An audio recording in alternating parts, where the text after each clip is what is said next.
the songs now than we ever did. Because remember we used to do we're it, singers. and I was always like, I have to have like 25 songs to get through a name that tune. And we do like maybe a dozen songs each time, which is great. Well, I'm going to say thank you to you. You're welcome. Oh, never mind. It's this over here. Okay, well, I'm not hooked up. Oh, I see. You had something. Yeah. Oh, I'm sorry, Peter. That's all right. Are you? Great to see you. Great. Love having you back. I'm just. I have to say I like seeing you guys, but I'm very happy that Kyle's here today because I miss hearing Kyle in the morning when he's not here. I do miss when you're not here. We all do. So. Oh yeah, you do.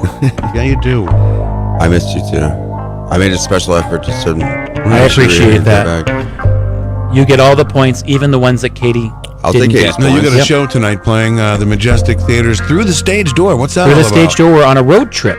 Oh. Yep, we're going around the road trip around the country. These are all songs that have to do with places you can visit in the United States. So it's a Broadway road trip tonight. All right. That's all tonight. We got Matt Connarton Unleashed coming up at 4. Then you got Through the Stage Door. What else? It's Thursday, right? We got This Is Ska, but right now, right after this show, we got a very special Flower Power Hour, special for David Crosby. So keep it right here, 95.3 FM. Thank you, everybody. Have a great day. We'll be back tomorrow. We'll have Gonzo, some love advice for you, and we'll get you ready for your weekend. Adios.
This hour on WMNH is sponsored by CGI Business Solutions, located at 5 Dartmouth Drive in Auburn.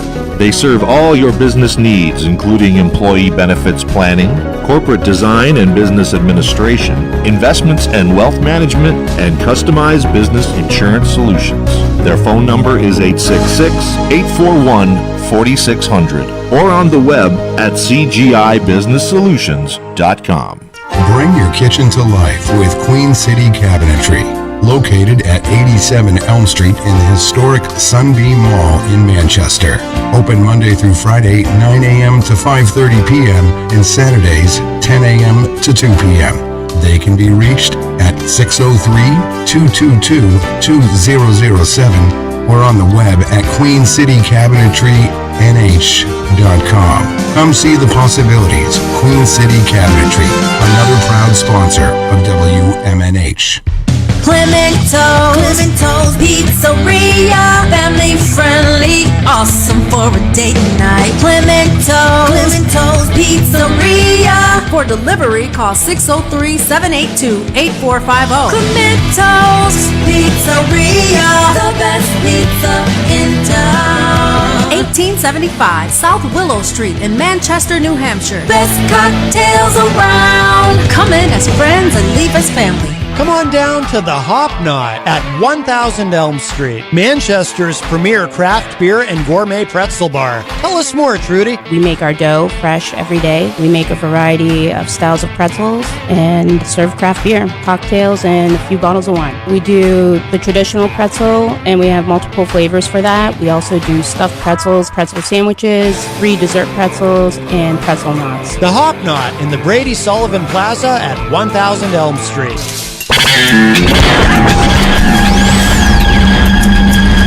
You are listening to WMNHLP, Manchester's radio, broadcasting at 95.3 megahertz frequency modulation from the top of 1000 Elm Street. Our studios are located at 1045 Elm Street and licensed to Manchester Public Television Service in Manchester, New Hampshire, USA.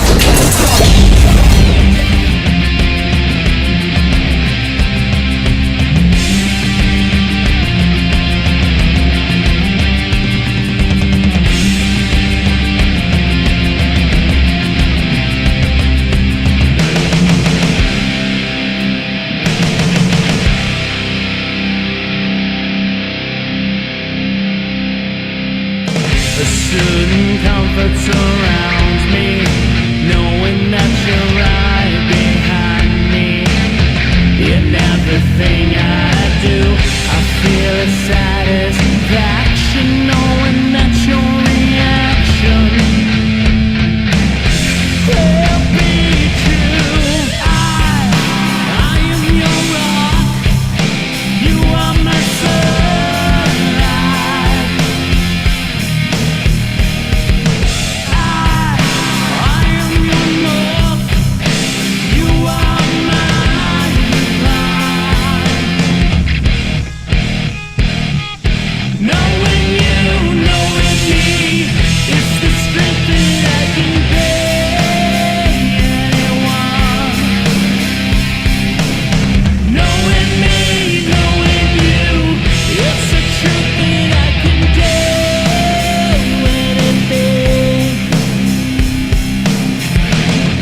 everybody. Here we go. It's that time again. Matt Connarton Unleashed. And we are live from the studios of WMNH 95.3 FM in glorious downtown Manchester, New Hampshire. And rather blustery, I might add, but glorious. Also on Comcast 97 if you're in Manchester. And hello to all of our online listeners across the nation and around the globe. You can go to my website, mattconnerton.com, for all of your live streaming options, social media links, contact info, show archives, merch, and more.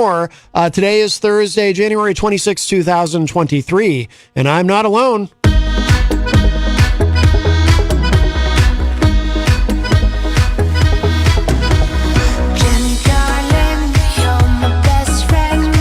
Back. Jenny is here at the news desk.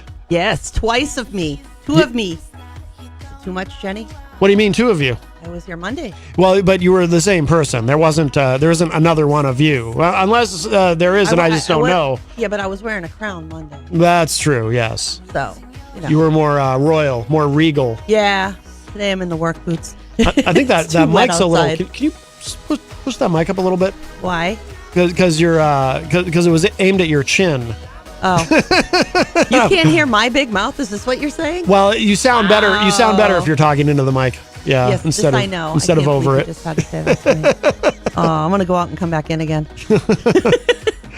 So, yes, Jenny is here with us on this Thursday afternoon. So, welcome everybody. We have an exciting show today. Coming up in the second hour, we're going to be joined via Skype by Ash Bottoms. She is a radio host and has a show called Bottoms Up, Appetite for Discussion. So looking forward to talking with Ash in hour number 2, numero dos, coming up at 5 p.m. In the meantime, if you'd like to talk to us, 603-250-6007 is the number, 603-250-6007. You can also text us at 617-917-4476. Find me on social media at Matt Connarton. You can email me, matt@mattconnerton.com. And of course, you can interact and opine in the Facebook live chat. We'll say hello to everybody in there in just a moment. But the best thing to do so that we can hear and enjoy your dulcet tones is to give us a call at 603-250-6007 on the studio line. Yeah, so we have Ash Bottoms coming up today and tomorrow. Tomorrow, of course, Fridays are very busy here at WMNH. We have Erich Pilcher's classic film review every Friday. This week, the subject is the film Starship Troopers. And then, of course, we have Granite State of Mind, hosted by the great Rob Azevedo after this show. And then tomorrow night from 8 to 11 p.m., I am back for Retro Spectrum Radio with Paulie C. I'm one of Paul's co-hosts on that program. We have a great time. Friday is my long day here at WMNH, and I love it. It's my favorite day of the week. But the other thing I want to mention, too, quickly about Friday of this week is the official grand opening of our amazing sponsor, the Hop Knot. So very excited about that. And Eazy-G is on the line. Hello. Hey, I was thinking of you, Matt, today. You were? My lunch today, I had a ham, rice, and spinach, and pineapple sauce. I thought, oh, man. Wow. So good. Everything about that sounds disgusting, and I am nauseous. Why would you? You don't like ham, you don't like rice, and you don't like spinach? I like rice. I don't like ham. I don't like pineapple, as you know. Now, spinach is interesting because, okay, so I have this thing about, I love vegetables. I just don't tend to like them cooked, including spinach. I cannot think, and Jenny and I have had this conversation, I cannot think of a single vegetable that I think is better cooked than raw, and I don't know what the point is of cooking vegetables anyway, especially carrots. Cooked carrots are baffling to me. Like, whose idea was it? I would love to do. They're good for your eyes, Carrot. I would love, well, not once you cook them. I would love to go back in time and find who was the first person who ever thought, you know what? I have this delicious crispy carrot here. If only I could find some way to not only if only I could find some way to not only remove all the vitamins and nutrients from the carrot, but also all the flavor as well. So that when I eat this carrot, it's as though I'm just eating water. Wouldn't that be wonderful? Are good. Who was the first one who thought, I'm going to cook a carrot? Popeye likes spinach. Breathe. Yeah, have to use your Popeye the Sailor Man. Popeye liked raw spinach. He would eat it right out of the can, and that's how it should be eaten. Vegetables should be raw. That's why I like salad. He eats spinach and salad. Like, we don't use lettuce. Anyways, he did something last night. I don't know if you saw there. I sent you guys a message today about Mark Briscoe. Boy, he's AEW now. Boy, that was a hell of a match. And then after they had his photo of his brother up there, and he gave a big hug to the owner of AEW. Mm-hmm. Why is it they always seem to do things right when somebody passes away? What? Why does AEW do things right when somebody passes away? Is that what you said? Yeah, they tied him up, and they had a big thing at the end with his picture of his brother up there, and all the wrestlers were on top of the, when the wrestler comes out, and the owner was there, and no, he's saying gave him a big hug, and that guy's a hell of a wrestler. I'm confused. He's saying it is a good thing. But they did it. Yeah, so you don't agree? They do it right in AEW. Oh, they do it right, and WWE yeah, they always do it right with somebody. Okay, I was a little slow on the uptake here. I think WWE does a good job when somebody dies. They do a 10-bell salute at the top of the show, and we haven't done that in a long time. Well, they've gotten better, we should say. Yeah, but they've always they didn't do it for the NWO guy. They didn't do it for him. Scott Hall. Yeah, they didn't. No, they didn't. That seems odd. You did it on your show. I did. Yeah, that's true. I had all the wrestlers. They did one on another. They did it on WrestleMania, where this guy has a different post every day online. WrestleMania. The good, the bad, and the ugly. He says. Eric, are you having a stroke live on the air? What's going on? No. This guy has a WrestleMania video every day. He says the good, the bad, the ugly. You ever see the clip on YouTube of the newscaster, or I'm sorry, of the reporter? This was from years ago. She's doing a report live on location from somewhere, and all of a sudden it's like she's speaking a different language because she was having a what do you call it, a TIA? Is that what it's called? Trans-ischemic. Live on the air. Hear that one now. There's more than one of those that have been captured on air. Really? Yeah. Oh yeah. I thought that's what was happening to Eazy-G. Or that actually happened to Dr. Ron Paul. Yes. Oh, that's right. Yes, he it was did. Live on air. Yeah, there's a lot of rumors going around because Royal Rumble's coming now, and they said that Sami Zayn's gonna somehow backstab head of the table, and he's gonna fight him at Elimination Chamber at WrestleMania. Now, he's a lot better selection than I read today. This better not happen because he will win it all stone cold against Roman Reigns. Come on, something stone. That old fart's not gonna beat him, and then he takes a spot from somebody else. Here's what I think they have planned. Sami Zayn wins the Royal Rumble, so that earns him a shot at the title, which is held, of course, by Roman Reigns. So now we have a very uncomfortable situation. And that's what Roman Reigns meant. That's what Roman Reigns meant by the Royal Rumble will be Sammy's final test. Oh, okay. But Sammy's going to go, I don't want to fight you, I don't want to fight you. He just wants to stay in the fam.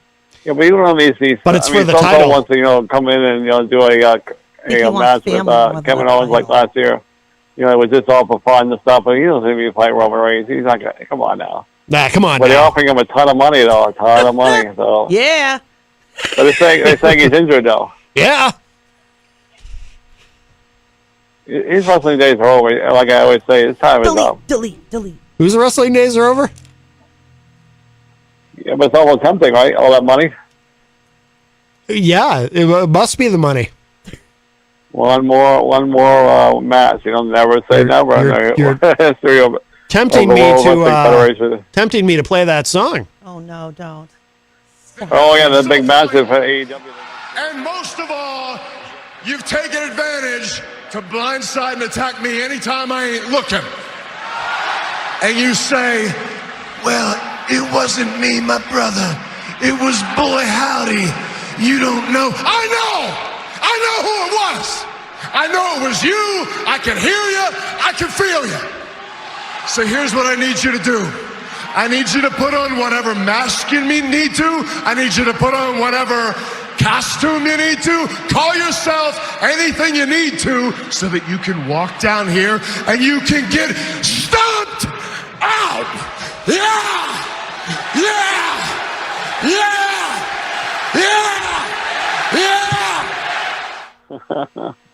Oh, Eric, you're still there. What's going on? Yeah. What's new? The other guy, he won last night, and of course, Brian Danielson won, of course, one of his goons that he hired, to destroy Yes Man there, MJF, and they put him, in a chair, threw him against the barrier there, and then he pretended, he was injured, and Brian said, I don't care if I'm injured or not, I'm still going to go there and kick his ass. And hey, that guy's a hell of a wrestler. WWE should never let him go.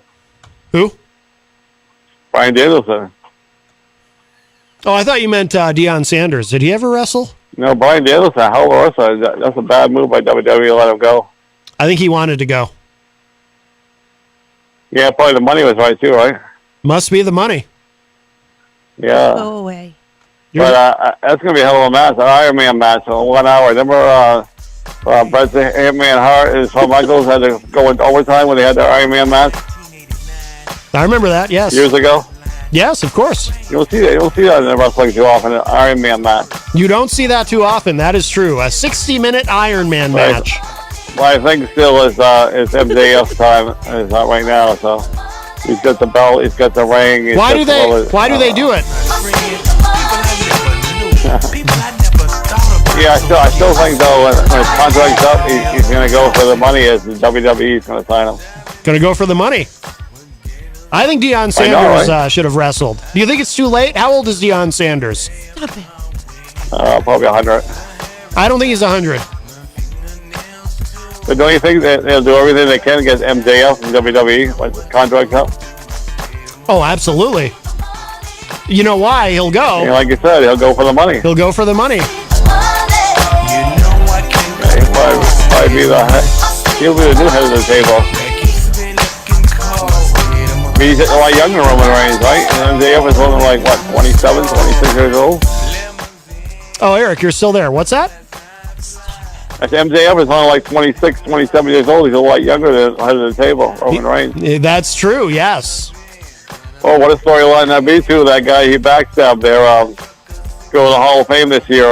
He was AEW for like a while, and he was part of that storyline with MJF there. You know what I'm talking about. Why did he do it? Must be the money. No, you know what I'm talking about. That guy, it was his manager, and MJF backstabbed him. You know what I'm talking about? Yeah. If you ain't talking I can't money... think of the guy's name. Help me out here, Matt. Yeah. If you ain't talking money, MJF, I don't know what you're talking MJF about. backstabbed him. Hit him below the belt. Back spasm? Oh, you're having a back spasm? No, that guy MJF was his manager for a while. That MJF decided to backstab him, hit him below the belt. Backstabbing. William Regal? Yeah, what a storyline that would be. Well, I think William Regal's behind the scenes now, right? He's not really in front of the camera anymore. That's true. He's back in NXT. But they could still put him in front of the camera again. Yeah, wouldn't that be interesting? It sure would. But he really beat him up. He did more than hit him below the belly. He really, squashed him. Can't take you anywhere. But that was the storyline now, right? Evil man. That way he said, oh my God, he's gone. Then all of a sudden he pops up. Look at that guy that passed away there. He was on WWE on a tape show, and then the next thing you know, he showed up on the live show on WCW. What was that guy's name? Lex Luger? No, it was another guy. Rick Rude. Oh, I remember that. He's dead now. Why do you think he... tape show on WWE, next thing you know, an hour later he showed up at WCW, and more people surprised. That's right. God rest his soul. He used to say, hey, ladies, look at me, and take off his robe. Oh, my God. This goes out to Polly C. Wax on, wax off. Oh. Yeah. All right, enough of my shenanigans. I'll let you guys go. Have a good show. All right, bye-bye. Dragging me down. I think Deion Sanders would have been a phenomenal professional wrestler. I have no idea. He had the right personality, and he could have, done his own entrance music. Who? Deion Sanders. Who's that? He's a football player. I think now he's a How many coach. innings did he play? I think he averaged 17 innings or RBIs per game or something, and that's what helped him. That's what helped him win the Heisman Cup. Was he the goalie? No, Oh. he was the putter. Oh, okay. Yeah. Welcome to Sports Talk. 603-250-6007, 603-250-6007. Our studio line is open if you would like to join us today. Oh, we have a call. We'll grab this. Hi, welcome to Matt Connarton Unleashed. Who's this? Hello? Hey, Matt, it's Erich Pilcher calling. Hey, Eric. How you doing? Hey, doing all right. Real quick, I know you're not familiar with sports ball, so wanted to let Deion Sanders is actually the only man in professional sports history to play a pro football game and a pro baseball game in the same day. Really? Cool. I think I remember hearing that now. That's fascinating, though. He played for the Atlanta Falcons at noon in Miami, and then flew to play for the Braves in the first round of the MLB playoffs.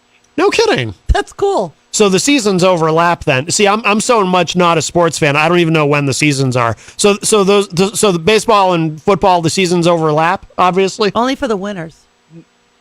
Well, yes, because football starts first week. Generally, start date for NFL is last week of August, first week of September, and baseball, if you make the playoffs, doesn't end till the end of October. Okay. So was he more, but he's more known for football, right? Yeah, he didn't do a lot baseball-wise, but he really was one of the first athletes, other than Bo Jackson. Bo was first. Okay. To do baseball and football and really make a name for himself doing it. Deion was more football. I mean, he is known as one of the greatest of all time in his position of cornerback. Okay. Huh. All right. So yeah, but yeah, he when I heard you bring him up, yes, be hard for him to do anything athletic. He had 3 toes amputated 3 years ago. Oh, okay. Ow. Yeah. Wow. Yeah, his big toe. You can move on. Yeah, that. you can move Yeah, on. no, I don't need to know. I'm squeamish about Do you that know kind the of thing. bones look like chicken bones? That's fine. Anyway. They do. So wow. So Deion Sanders won't be getting into wrestling. Well, very good. I think he's making quite a bit of money coaching for Colorado. Okay. Yeah. Well. Yeah, he's making about $9 million a year. Oh, he's doing okay. Yeah, he's doing okay. So yeah, he's doing just fine. He's doing just fine. All right. Well, very good. Very good. Well, Erich, while you're on the line, do you want to plug your film review for tomorrow? Yes, I will be recording that tonight. It is Paul Verhoeven's 1997 film Starship Troopers, directed by the same man who directed RoboCop and Total Recall. Oh, okay. And there are similarities in the approaches that he takes in all 3 films. Okay. They're not connected, but there are overtones he uses pretty regularly that come off in all 3 of those. And it is based off the novel by Robert Heinlein, although it's very loosely based off the novel. Okay. Did he also do Basic Instinct, or do I have the wrong guy? Yes, he did. He did, okay. Yes, he did do Basic Instinct. Okay, yeah. Not a lot of overlapping with Basic Instinct in those other 3 films. True. Different balls of wax there. Right. Absolutely. Well, very good. Well, we look forward to that. Yes, absolutely. So thanks for allowing me to call in. I will let you go. All right, Erich. Thanks for the call. Appreciate it. Yep. Nice speaking with you, Jenny. Ditto. All right, Erich. Thank you. Bye-bye. Bye. All right, that's our friend Erich Pilcher from Cedar Rapids, Iowa. And of course, he does Erich Pilcher's classic film review every Friday, and a very popular feature on the program. That does open up the studio line for you, 603-250-6007, 603-250-6007. We should say hello to everybody in the Facebook live chat, and then we have a subject that Jenny wanted to discuss for a bit, but we'll say hello to everybody in here. I saw some funny comments I've been dying. in here actually during the We opening. have some of the best commenters. We If do. If you are unaware, yes, we are a radio show. We have a wonderful chat room participation. It's like the secret group, the people that find themselves in there. It's a collective. Melanie La Liberty from the great state of Vermont joins us and says, hey, guys. Erich Pilcher, of course, also in the chat room. Jenny, I see that you're in there. I am. Let's see. Mike from Queen City Cabinetry, one of our great sponsors here at WMNH 95.3 in the historic Sunbeam Mall, joins us. General Sunbeam, of course, whom the Sunbeam Mall is named for. That's why it's historic. He also played multiple sports. He's the greatest general since sliced bread. Yes, and he played badminton and... What? What was that? I'm saying it correctly. Say it again. It's not... See, everyone says it wrong. Everyone says badminton. It's not mitten. You don't put it on your hand. It's not some sort of glove. What did you say there? I'm not even going to tell you the other sports General Sunbeam played. Go ahead and try and say it again. Badminton. No, that's not. This minton? Yes. It's like tin. I'm saying it correctly. You're saying it like MINTIN. I'm enunciating all of the syllables. Everyone else You were the only person in New England who was born here. I am that way. Not. That is not true. Maybe your dad. I learned how to say it correctly from the person who taught me how to say it, who also played badminton. Your dad. Yes? Paulie C in the chat room backing me up. He says, Matt, you're saying it correctly. Matt is, and Mike agrees. Yes. What? Oh, come on, y'all. Stick in the muds. It's because this is New England. We do not pronounce things that way. Yeah, I know. And he was born here. He has That's no the problem. That's the problem. Here in New England, we just leave out letters. They're not left out. It's how you properly speak. I was born in Boston. Yeah. Yeah, I played badminton.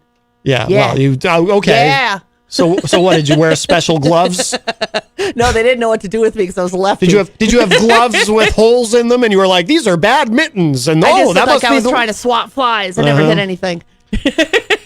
Well, there you go. See, that was your problem. You were playing the wrong game. Yeah, we drove the car there. Yeah. Herman Street backing me up. Herman Street, of course, from Greensboro, North Carolina. Oh, get out of here. You don't know New England. Yeah, that's right. Our friend Rocky Huber joins us in the Facebook live chat. Rocky says, finish this sentence. There was this one time at band camp where they had a badminton tournament. Minton?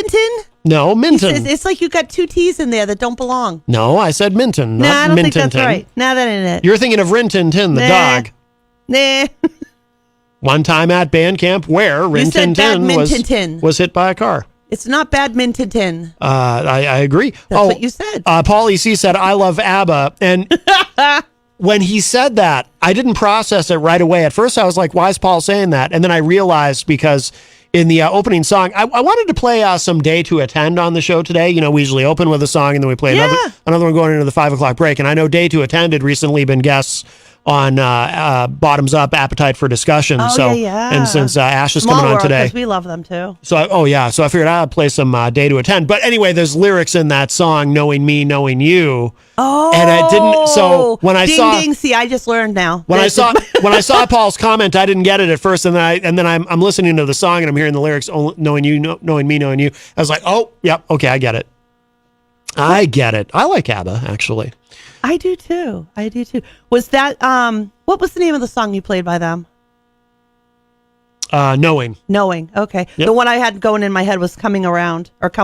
They have many great songs. Yes, you can look up Day to Attend on Facebook if you'd like and download their music. Really good live too. They're very good live. We got to see them we'll probably get to see them again this year too, right? I assume. Yeah. I assume. There'll be another one.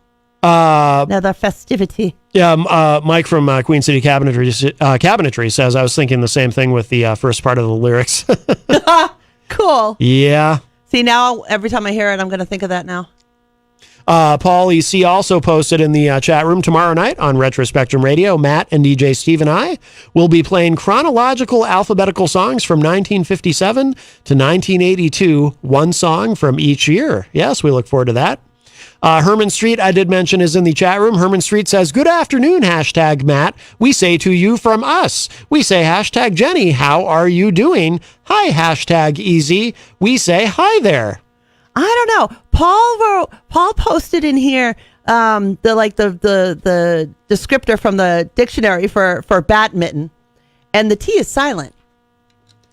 Badminton. It's the T's silent. The T's in brackets. The T's silent. Maybe I be right. No, because you're pronouncing the T. No, I'm not. Badminton. Right. Badminton. You're pronouncing the T. Badminton. You're saying badminton. I'm saying badminton. Mintinton. There's no T. The T's silent. The T's in brackets. Then what are you saying when you say badminton? Badminton. Knitting. Mitten. Yeah, this T's a mitten. No, mitten. There's no T there. Well, what is it then? I don't. It doesn't. It's New Englandese. It's an undefinable letter. Yeah, maybe. Maybe. I guess. Okay, we can move on now. Erich Pilcher points out that Eazy-G is very ageist. That is true. That's true. He does. He throws people out the pasture, man. Oh, he's too old. He gets mad when the older folks come back to wrestling. Yeah, he doesn't like that. I think it's great. So he must not like Monday night when they had the Hulk come in and everything. Well, the crowd there didn't like it either. They were booing him. They were booing the Hulkster in Philadelphia. You think they were? That's why when we watched it on Hulu, you didn't notice anything funny about the audio when we were watching it on Hulu? No. Yeah, it was heavily edited. They were booing him. I was too busy getting a kick out of seeing Jimmy Hart. Jimmy Hart, yeah. Well, he doesn't look like he's aged a day. They weren't booing Jimmy Hart, but yeah, he's in his 80s now. Yeah, maybe he's a zombie. They weren't booing Jimmy Hart, but they were definitely not fans of the Hulkster. Herman Street says, "Good afternoon, #Erich." Erich, we say to you from us, we are a pop singing group, man band, and we are going to be performing some cover tunes. That's a new one to me. That is exciting. Man band. Yes. Jason Federson, better known as J-Fed, joins us in the chat room. Man band on. Yes, yes. Man. Ooh, it sounds kind of sexy. Melanie says, whoa, slow down. This is when Eazy-G was on the line. I can't keep up with writing down all this fascinating and in no way fake information. Stop it. Terrible. Let's see. Stop. Oh, Ash Bottoms is in our chat room and says this is going to be epic. Yes, looking forward to that. Coming up in the second hour. Wait. Let's see. What else we got in here? Just want to make sure we don't miss anybody. Very, very busy chat room. Hi, ma'am. I see Miriam. Oh. She said, good afternoon. Miriam Banish joins us. Yes, hello. Yes, she does. Melanie says, I should call in and talk about zombie fun facts. I am pretty sure folks would find it tons more interesting than wrestling talk. How dare you? I actually got my son the book, The Survival Guide, Surviving Zombies. The key I've is seen to those, stay in above levels because they can't climb stairs. Right. Yeah. Or so they would have you believe. No, everyone, look at the zombie movies. They don't climb stairs. Yeah, there's also zombie movies where they can't run and they move very slowly, but then turns out they can run and they will eat you. Yeah, I suppose. I bet you they can climb stairs. It just takes them a while. Melanie also said, plus, it would no doubt save lives when the dead rise to consume living flesh. It is really just a matter of time. That's true. If it's not climate change or nuclear war, it's going to be zombies. All righty. Paulie C says, and when you do, make sure to vomit out all your points while Matt and Jenny are trying to make sense out of it all. Yes. Oh, my. Oh my. And Rocky said, do you think Eazy-G gets to eat solid foods at the old folks' home? Stop it! Or is it all liquid? He is real food. Stop it. But you're terrible. But there's the thing about his teeth, though. Stop it. Don't you encourage this behavior. He had his grandmother's teeth, remember? I'm going to let you walk home.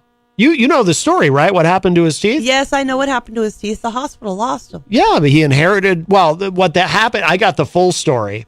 Oh, don't even. What really happened is... Come on now. He had these beautiful teeth. They were an heirloom from his grandmother. Stop it. And then Mike from Queen City Cabinetry and Rob Azevedo went to visit him. Oh, God, I see where this is going. And they went to visit him there. And Mike said, let me get a look at those chompers. They remind me of General Sunbeam's teeth. You're awful. So then Mike is handling the teeth, and he accidentally dropped them. And then Rob swept them up and threw them away. I think you have that on recorded even. That's what really happened. I got the real scoop. Oh, God, you people. Mm-hmm. I can't take you anywhere. Let's see. We'll skip all the comments where everyone says I'm saying badminton correctly. Oh, be quiet. Badminton. Oh, boy. Yeah. Scrolling through here. I just want to make sure we don't miss anybody in the chat. All right. 603-250-6007 is the number. 603-250-6007. Oh, Mike verified that story is true. Now, you had something involving... now, I know this involves brass knuckles. Right. Which is apropos because, as Eazy-G referenced, it was brass knuckles that William Regal handed to MJF, which he used on Jon Moxley to win the AWA World title. They must be legal there. Mm-hmm. Probably. Yeah. Okay. So you want me to get into it? Yeah, go ahead. All right. So here's the meat. I was watching the news and I was interested in a story that came up because it actually cited my work from about 12 years ago or so ago. When I was a state legislator, I was also an EMT, and I helped to legalize knives. And when I say knives, I mean all knives, because literally the difference between knives is the mechanism that makes them open or stay open and not close. It's just a difference in mechanism. And it came about because I had fallen at a scene. I'd arrived at the ambulance, got out, I fell on the ice, and my manually opening knife opened up in my pocket and actually cut me. So I was like, this isn't good. I need a safer knife. And that's when I found out that they weren't legal because switchblades, dirks, daggers, stilettos were illegal in the state of New Hampshire from basically the 1950s when there was a lot of fear over knives and whatnot. But what brought this to my attention is that there's a representative who has introduced a bill in New Hampshire to make legal brass knuckles, slung shots, and what was the other one there? Blackjacks, which are considered like street weapons or what have you. And he went to the point of saying that we legalized all knives 12 years ago, and knives are far more lethal, so we should legalize this. Well, that's wrong. What's up? What is are these legal in other states and just New Hampshire is I know it varies. It varies state to state. Brass knuckles, blackjacks, and slung shots. Blackjacks used to be used by police officers way back in the day. They had that little, funky club. That's called I thought it was a slapjack. It's called a blackjack? Well, it depends on where you are. Oh, okay. It's like some people call switchblades switch knives. Oh. In fact, the New Hampshire law literally said switch knives, not switch blades. Oh. But it's just where you are, what terminology gets used. And the slung shots are basically a monkey. What do you call it? A monkey ball. It's like a ball or something rolled up in rope, and it's used to beat people. Oh, I mean, that's literally it's used to beat people.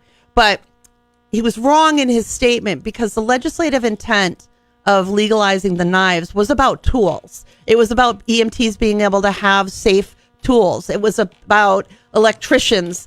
It was about mountain climbers, anybody who used a knife as a tool. In fact, we had a list of well over 100 different jobs and hobbies that people use knives for. And the legislative intent and the bipartisan group that I was a part of, that I put together, I had a full bipartisan team of representatives and senators. And matter of fact, the bill passed unanimously through the House and through the Senate and was signed into law by then Governor John Lynch, a Democrat.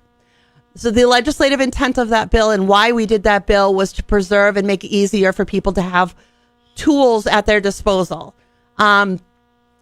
This conversation is about entirely different thing. Brass knuckles, blackjacks, slung shots. You can argue that they're defensive tools, and I'm all for self-defense. I personally have no issue with these being legalized. I really don't, because I would grab anything to hit you with it if I needed to. Give me a lamp, give me whatever. I will hit you with whatever I need to get away and save my life. So yeah, and I think it doesn't really. I don't really see that these being illegal as anything really that big. I think that these laws come into effect when they're trying to nail somebody, and if they get them with this, they can throw that on as an extra charge. Okay, is what I really think it amounts to. But to say that they're one and the same with why we legalize knives and how we legalize knives absolutely is not correct. Right. And the legislative intent can actually be seen in the record. And that legislative intent is important because whenever a law gets challenged in the courts or what have you, legislative intent is very important in deciding what this law was put in place for, be it a positive or negative law. So when you hear that in the news, it's really not it's not true to say it that way. It really isn't. If you want to legalize brass knives, blackjacks, brass knuckles, slung shots, go for it. You want to call it defensive weapons, go for it. But that has nothing to do with what we did 12 years ago. Yeah. So for me, it's like I did a lot of work. It took a lot of work to do that. Yeah. And it was an important work in my mind's eye, because I want people to have safe tools. And that's what I was looking at. And you can literally open all knives pretty much the same speed. I mean, we even had a guy come in and do that. But it's not one and the same. These are tools. Yeah. there's nothing tool about a brass knuckle. There's no tool for blackjacks. There's no slingshot tool. There's nothing you're going to use that for as a tool. If you want to call it defensive, yes, but it's not a tool. You can solve some problems with some brass knuckles, you know. Yes, you can. Yes, you can. No, I would not recommend that. Although, as you know, I'm not necessarily opposed to them. I've seen some really great ones made for women. Yeah. To have one, because what they used to teach us was to carry our keys in between our fingers. Yes. So we could strike at somebody if they tried to come at us. Mm-hmm. But I've seen brass knuckles made in such a way that would be better for a woman. I believe that actually has a place for defense. Now that you bring it up, that makes a lot of sense. There's a lot of things that make sense under different circumstances than the big burly 250-pound man. Yeah. Replace the big burly 250-pound man with 78-year-old May who's 5'7" or 5 foot nothing. Yeah. Whatever she needs as a tool is going to be, she needs something that's going to make up for her small stature. I need something that will make up for my stature. Right. Me going up against the 250-pound guy, I'm not opposed to having something that I can hurt them with to get the heck away. Right. There's a lot of other things you can do for self-defense, and we could talk about that all day, every day. I used to teach classes on it. But, when we're talking about these legislative issues, we need to not muddy the water. We need to keep the water clean, and that we're passing laws, that we're doing so with eyes wide open and knowing what we're doing. Don't muddy the water. And I certainly don't want to see the work that I did associated with this, because I don't think they're one and the same. Now, Melanie in the chat says, apparently you can also use brass knuckles in the kitchen.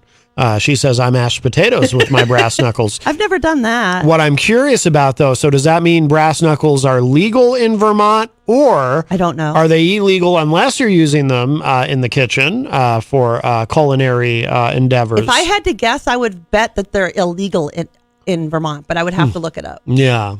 Not to be construed with knuckle protectors, which exist on other things like scuba diving knives. So they're not exactly the same there either. That's where your body gets even a little bit more disruptive. But if you've got a guard on your hand, a guard to protect your knuckles, on your knife, that's a knuckle guard. That's not a brass knuckle. It's like divers. Divers want to protect their hand, Yeah. It's just it's ability to defend themselves, or protect themselves, I should say, not getting into things, as opposed to brass knuckle, which is just for that purpose. It's to punch somebody else and cause bodily harm. Well, but you might need, if you're a diver, like what if you're attacked by a shark? You want to, don't you punch the shark in the face, or is that some other animal? I would think maybe it's an octopus or a squid don't if they they usually attack bring you. those prods down with them? I don't know. The electric prods? I don't go underwater. Which is interesting how those work in the water. I don't know. They don't electrocute the owner. Tom Blanchard says the Hells Angels guys carry ball peen hammers because that's not illegal. I think it's fun to say ball peen.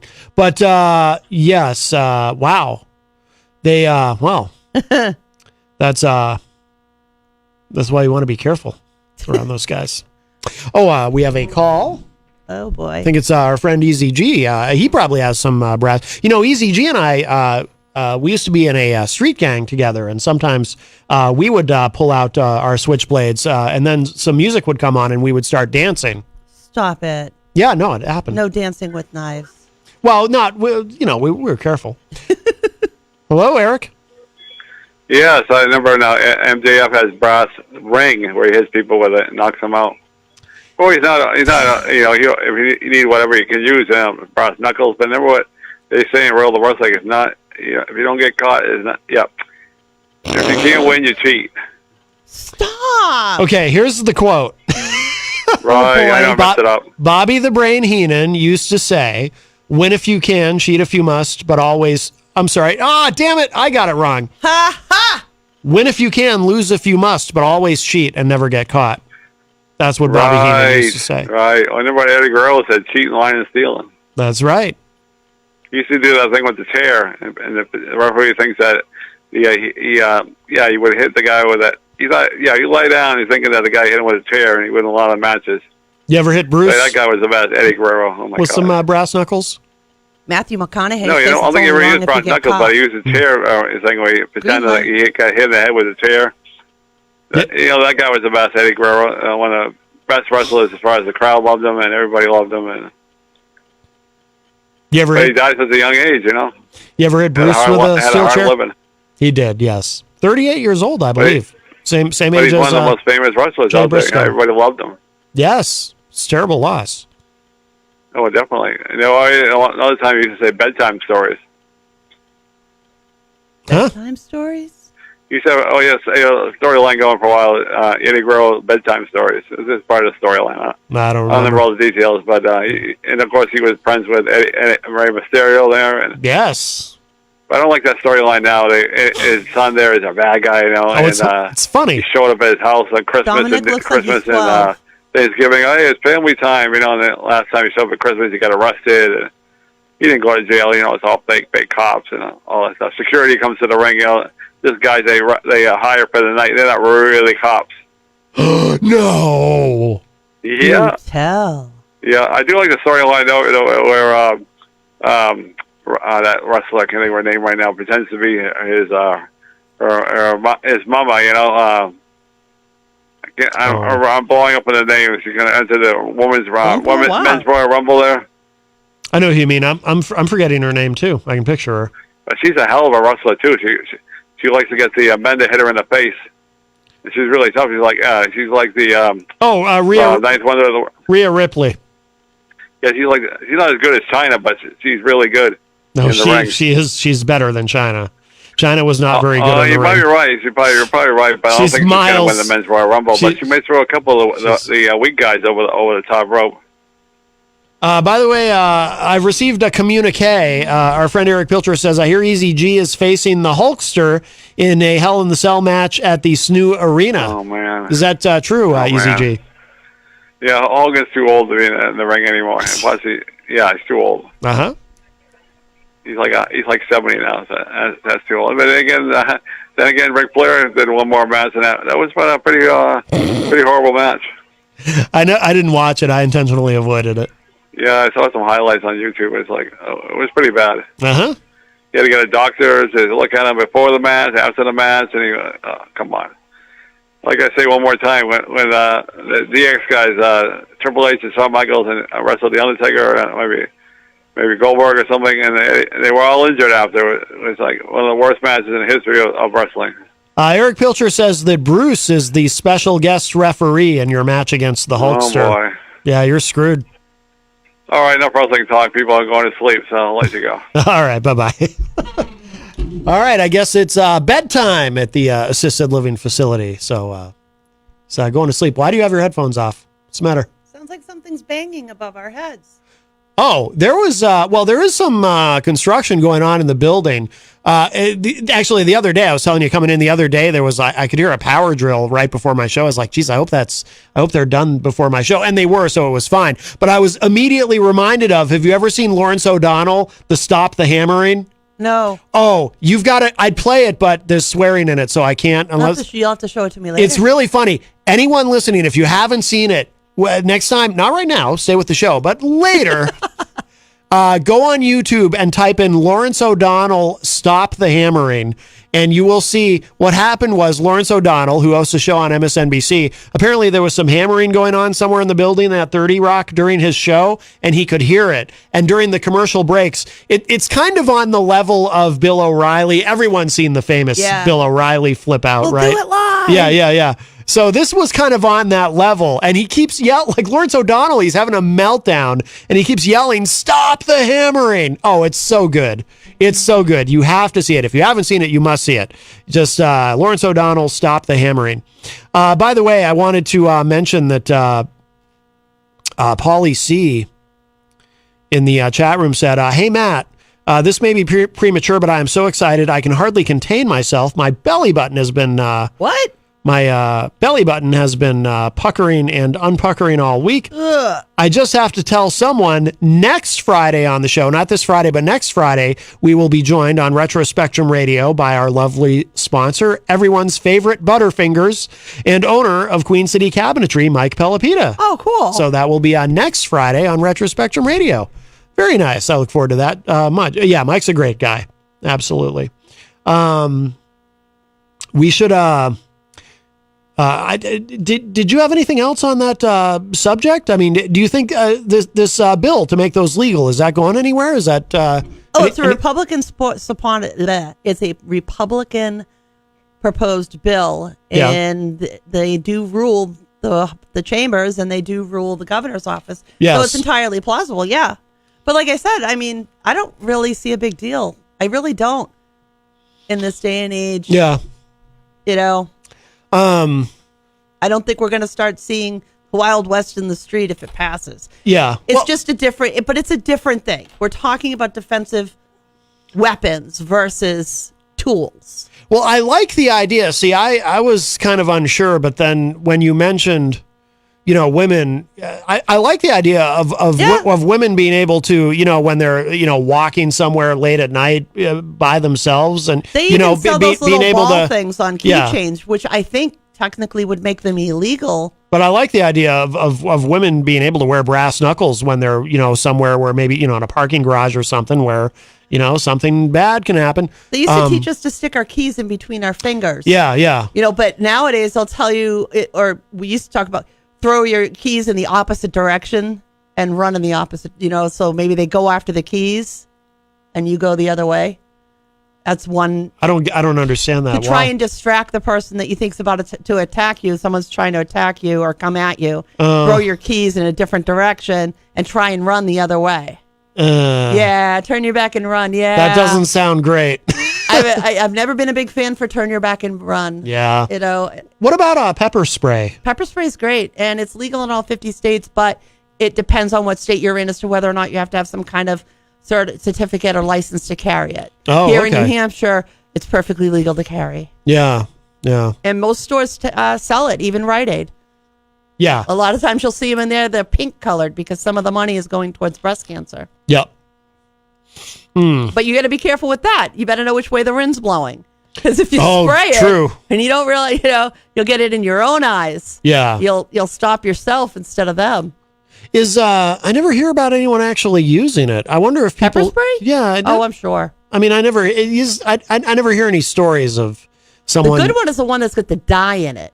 Because then they can't, they can't look at the cop and be like, it wasn't me, when they're dyed orange. They'll have like an orange color to them that is not going to easily come off. It takes like days to remove it. Oh, that's smart. Yeah. Yeah, it's like a dye pack in money, only it's a dye pack for you. Huh. Yeah, so there's things, there's a lot of great organizations out there that teach classes. They teach classes just for women to learn about different ways to be safe, to keep yourself safe, about situational awareness and things of that nature. It's never a bad idea to take a class like that or sign your daughters up for it. And your young men as well. They should know how to defend themselves, but all too often we don't teach our little girls. And putting them in a class that helps to teach them to be safer and doing things on a regular basis so it stays fresh in their mind is a really good idea. Yeah. Oh, absolutely. And whatever you end up using to defend yourself to get away from somebody, that's what you end up using. Right. Exactly. All right. We're almost to the top of the hour, so we're going to play, in a moment, we're going to play a song. We're going to play another Day to Attend song, I think, and then we'll show some love to our amazing sponsors, and then Ash Bottoms will be with us in the second hour. Hey, just a quick thing I wanted to mention. We're not going to get to it in depth in the moment because there's some interesting details to this, but one of the big stories right now is that Trump has been reinstated he's been reinstated by Meta. Yeah. So he's allowed back on Facebook. But the part of the story that the media, mainstream media at least, isn't really talking about is it actually, when Elon Musk reinstated him for Twitter, you notice Trump there was no big celebration. Oh, I can go back on Twitter, even though you would think, he'd consider it some sort of a victory. There's something about this that a lot of people don't realize, that I didn't realize at first. Trump has his own social media platform, Truth Social, which is failing, but, although I'm sure Devin Nunes is trying his hardest. But Trump has obligations to that because it's not just Trump. There's other investors. Okay, I just shot you a story from Rolling Stone. Yeah. And they're making a point to say that it looks like he's going to get rid of Truth Social anyway. Their 18-month term contract is up in June. It doesn't sound like they're going to renew. Yeah. That their sources are saying they expect him to let that expiration come and go. Yeah. That he's not going to continue with Truth Social. Well, the thing is, there's that aspect as well, as maybe he does want access back into these things because he's planning on jumping ship on his very, very, very failed social media experiment. but in the meantime, he is beholden to it because, but only till June. That's not far.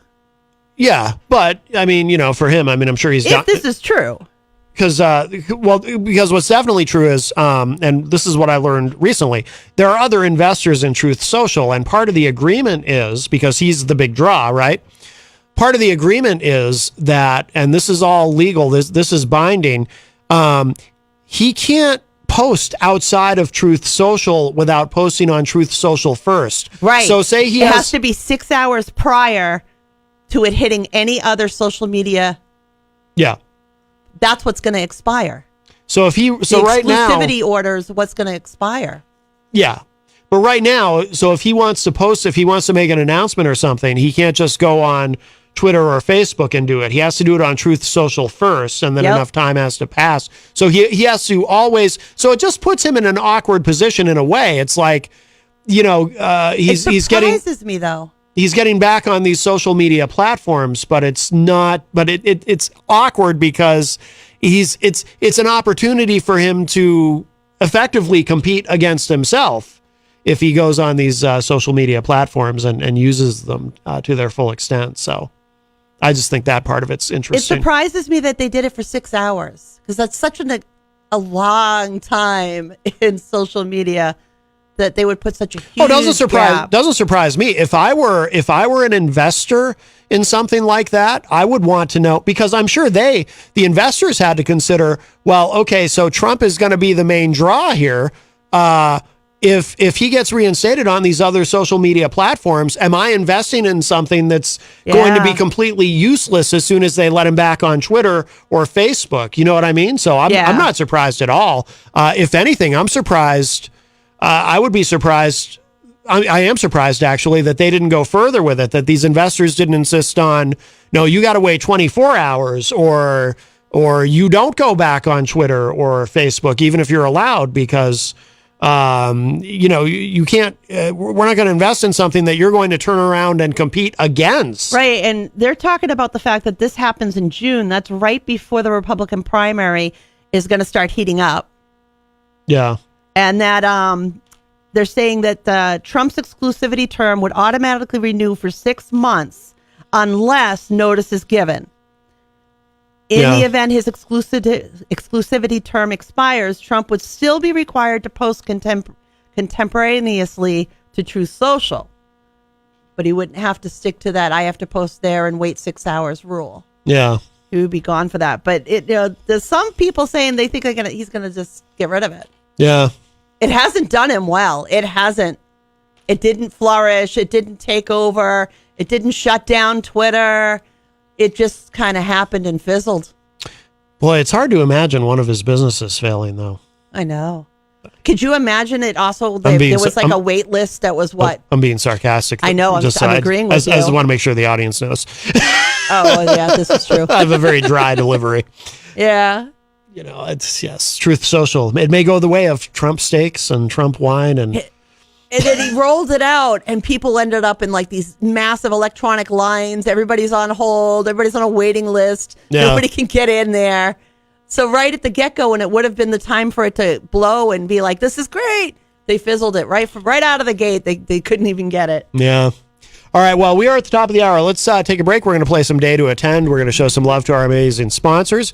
And then we'll be back with hour number 2, Numero Dos. We'll have Ash Bottoms with us via Skype, and really looking forward to that conversation. But here it is. Here's another Day to Attend track. This is She's Not Strong, which one of the guys in the band, I forget who it was, one of the guys said that this was his favorite song off the newest Day to Attend album, Continuous Bloom. So here it is, and then we'll talk at you on the other side.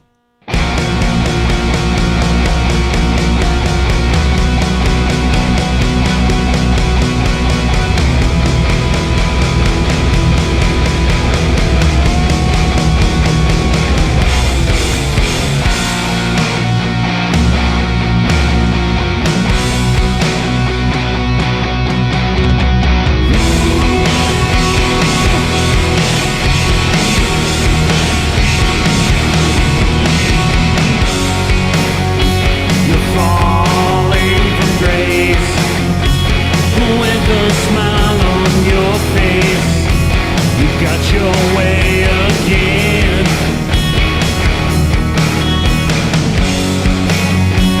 A cold winter's night, no shelter from the rain.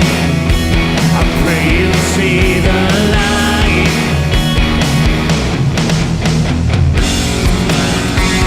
She's not strong, I can't get her to say what's on her mind today.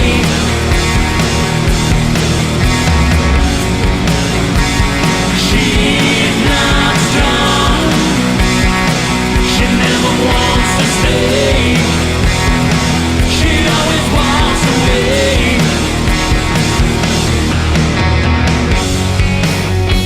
You're taking it hard, a lifeless thing you can't shake.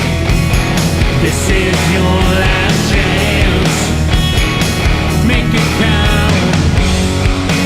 Oh, can't you listen? I'm not the one who stands in your way, then I'm not the one to blame. She's not strong, I can't get her to say what's on her mind today.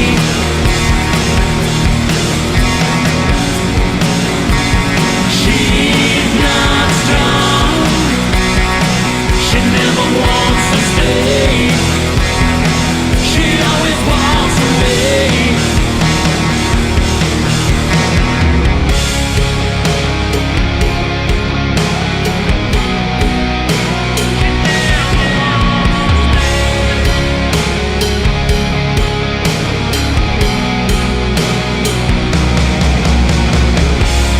And I feel like there's something more to this.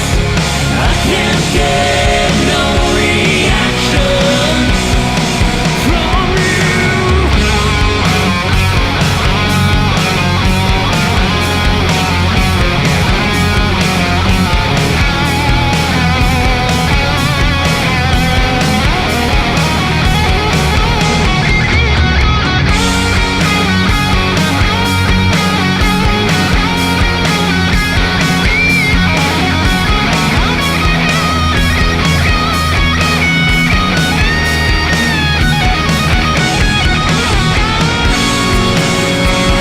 she's not strong, I can't get her to say what's on her mind today.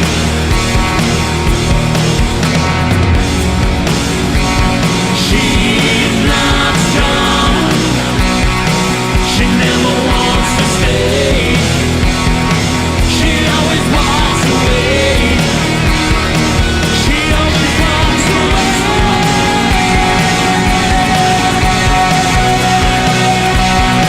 She always walks away.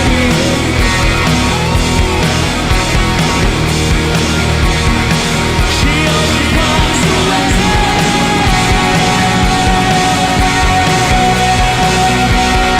She only walks away.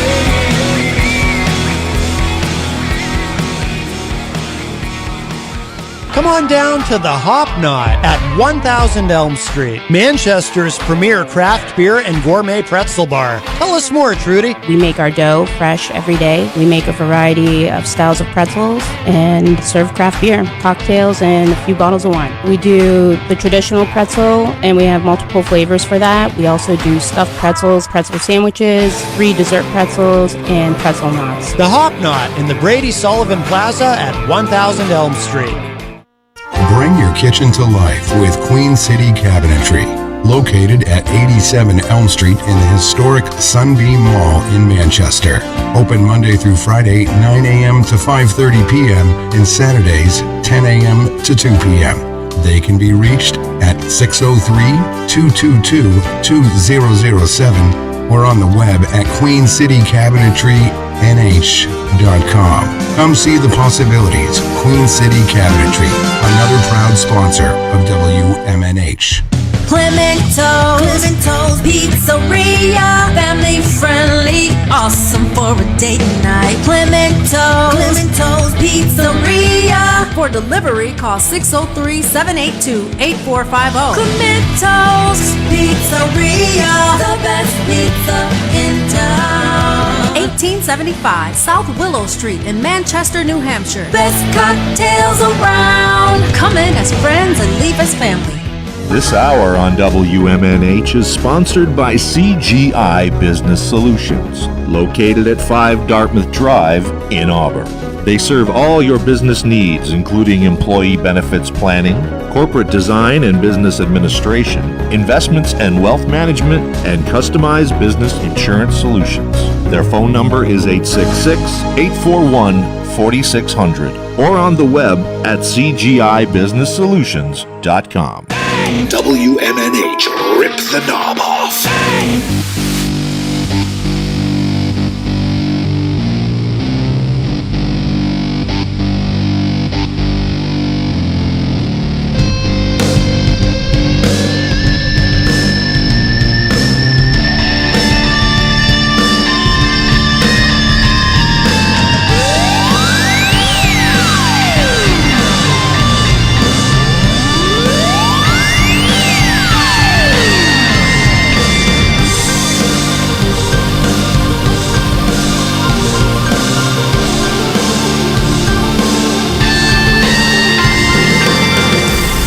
Hello, everybody. Welcome back. We are well in hour number 2, numero dos of Matt Connarton Unleashed, and we are live from the studios of WMNH 95.3 FM in glorious downtown Manchester, New Hampshire. Also on Comcast 97 if you're in Manchester. And hello to all of our online listeners across the nation and around the globe. You can go to my website, mattconnerton.com, for all of your live streaming options, social media links, contact info, show archives, merch, and more.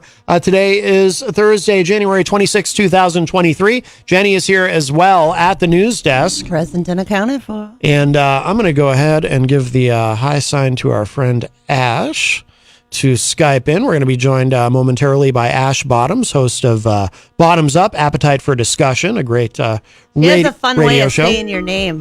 What's that? She has a fun way of saying your name. Saying my name? Uh-huh. Oh, really? Ash, are you there? Hi, am I on? Yes, you are. Can you hear us? I can hear you just fine. Welcome, welcome. Hey, Jenny says you have a fun way of saying my name. How do you say my name? Oh my God, I know I butchered it. Oh. I said Connarton? So here's the thing. That doesn't sound as strange to me as you might think, because in high school, Connarton was my nickname. So, Okay. For real? Yeah. I've never told you that? No. So it's pronounced Connarton, but when I was in high school, so very often on the first day of school every year, the teachers would do the roll call and they would get to my name. And oftentimes the teacher would have trouble. They'd get to my name and they would say, Connarton? And so my friends would hear it said that way. So a lot of my friends, by the time I got to be a senior in high school, a lot of my friends, instead of calling me Matt, they would actually call me Connarton, and that became my nickname. There you go. Yeah, so it actually doesn't sound that odd. And then for years after high school, people would say Connarton, and I had gotten so used to hearing it that said that way that I wouldn't even correct people, because to me that actually sounded natural because I was so used to being called that. But so there you go. It was the A that threw me off. It was the what? The A? The A in your last name that threw me off. Yeah, because it looks like Connarton, but it's actually right. I put the emphasis on the ends when I shouldn't have. There we go with those words again. You put the emphasis on the wrong syllable. Syllable, yes. Yeah, well, so Connarton is a pretty rare last name, but the other Connartons that I have found, a lot of them do spell it with an E instead of an A. So you'll often see it. Well, not that you'll often see it because it's such a rare name, but if you look up Connartons on Facebook, the ones that you do find, you'll see a lot of CONNERTON. That would even have made me. I probably would have butchered it if I saw an E or an O instead of the A. Right. Yeah. Yeah, there aren't that many Connartons. Although I about once a year I'll go on Facebook and I'll just see who else I can find for Connartons, and then I'll go through and I'll friend them and then never actually talk to them. But at least I know that they're out there. Right. So we have Ash Bottoms on Skype. So we do have the studio phone line open. So if over the course of our conversation today, if anyone listening has a question or a comment or anything to contribute to the conversation, 603-250-6007 is the studio line, 603-250-6007. You can also text me at 617-917-4476. I'm on social media at Matt Connarton. You can email me, matt@mattconnerton.com. And of course, you can interact and opine in the Facebook live chat. But the best thing to do so that we can hear and enjoy your dulcet tones is to give us a call at 603-250-6007. And Ash, tell us about the show, and if you can give us an update. You know, you and I have talked off air, so but I'm curious to get an update on what's going on with the show, and if you want to tell your story about what's happened with your program. It's a great name, Bottoms Up Appetite for Discussion. Thank you very much. It's a very very cool name. It took me a while to come up with that, but damn it, I got it. You did, yes. The show, I've been doing the show. This would be my 10th year. Okay. So it was a milestone going into 2023. You know, and when you're doing a show this long, you're always looking for ways to keep it fresh, because people get tired of the same old. Mm-hmm. So you have to find ways to keep it fresh. And if you had listened to shows even 8 years ago, it was a different way of life than it is today. I mean, you're kind of you roll with the punches, you go with the times, and and so I've always prided myself on being able to adapt. The show is primarily a talk show. We would have live local or indie bands on the show as guests. So I would always want to promote the local indie and local music scene. 95% of the time, it was a local band that could actually come into studio. If we had somebody, say, out of the New England area, and then I could actually put them on as a phone guest, like what we're doing now. So we would welcome them, have them come in. We'd talk to them for about hour and a half. We would shoot the breeze, and we would do some silly segments, and then the last half hour of the show, we let them perform live on the show. Yeah. So we would have them hooked up before the show started, and then go out and have them perform live.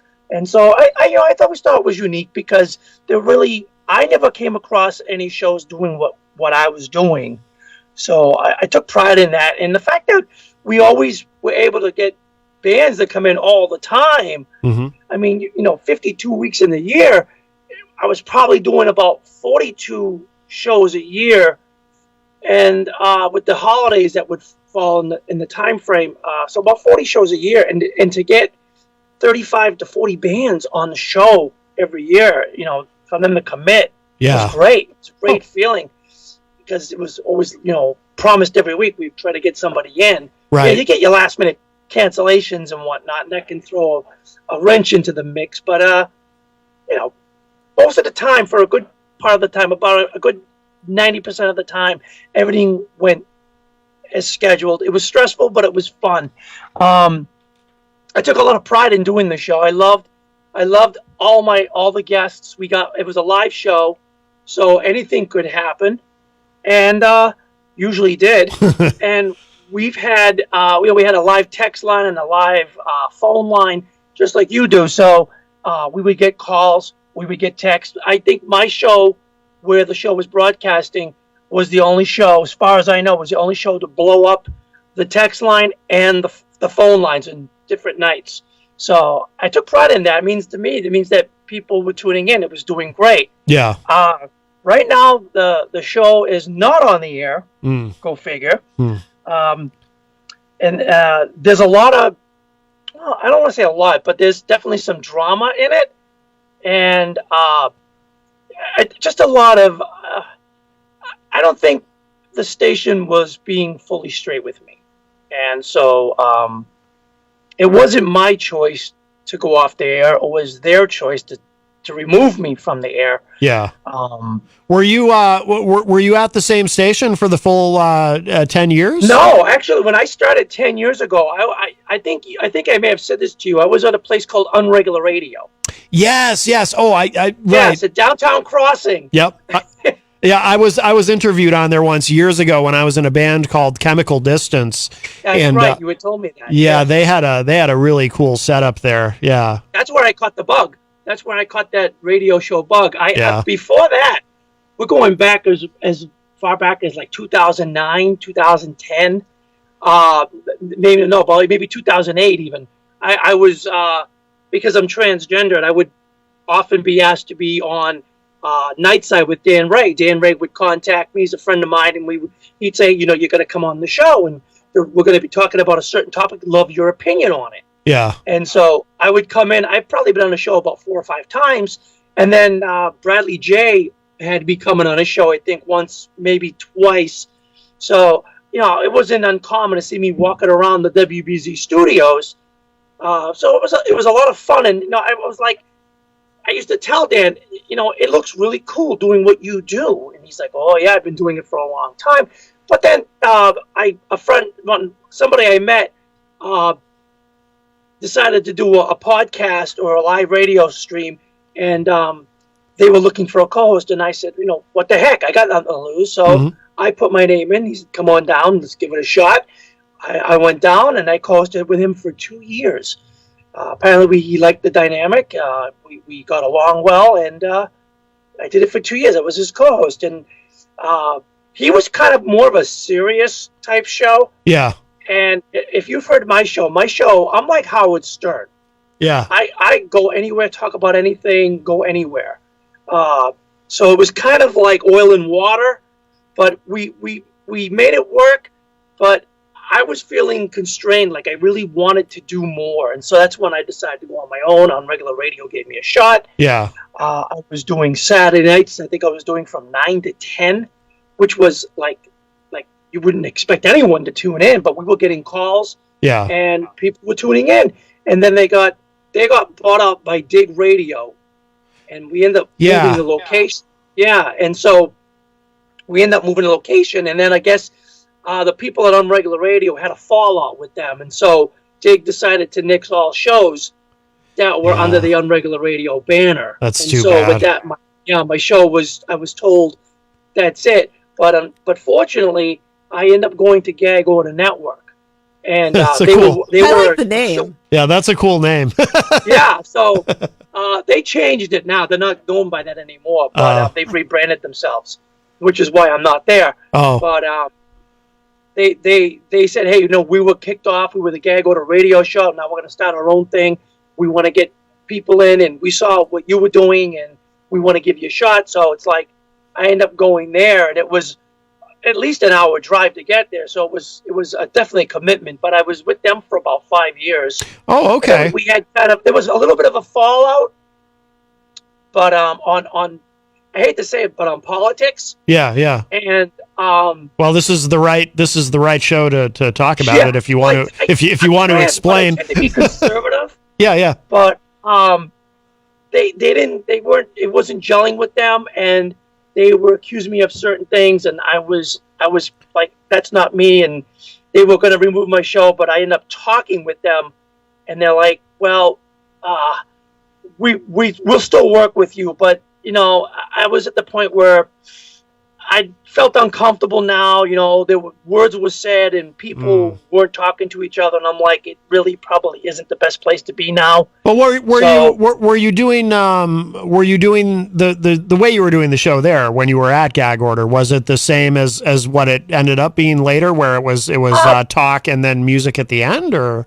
It was the general. Yeah, we would talk a little bit in politics. Yeah, but it was still the same format. We had the bands in, we talked to them, and then they the live play at the end, the last half hour of the show, ended up happening I think in 2017, because they actually set up a room for it.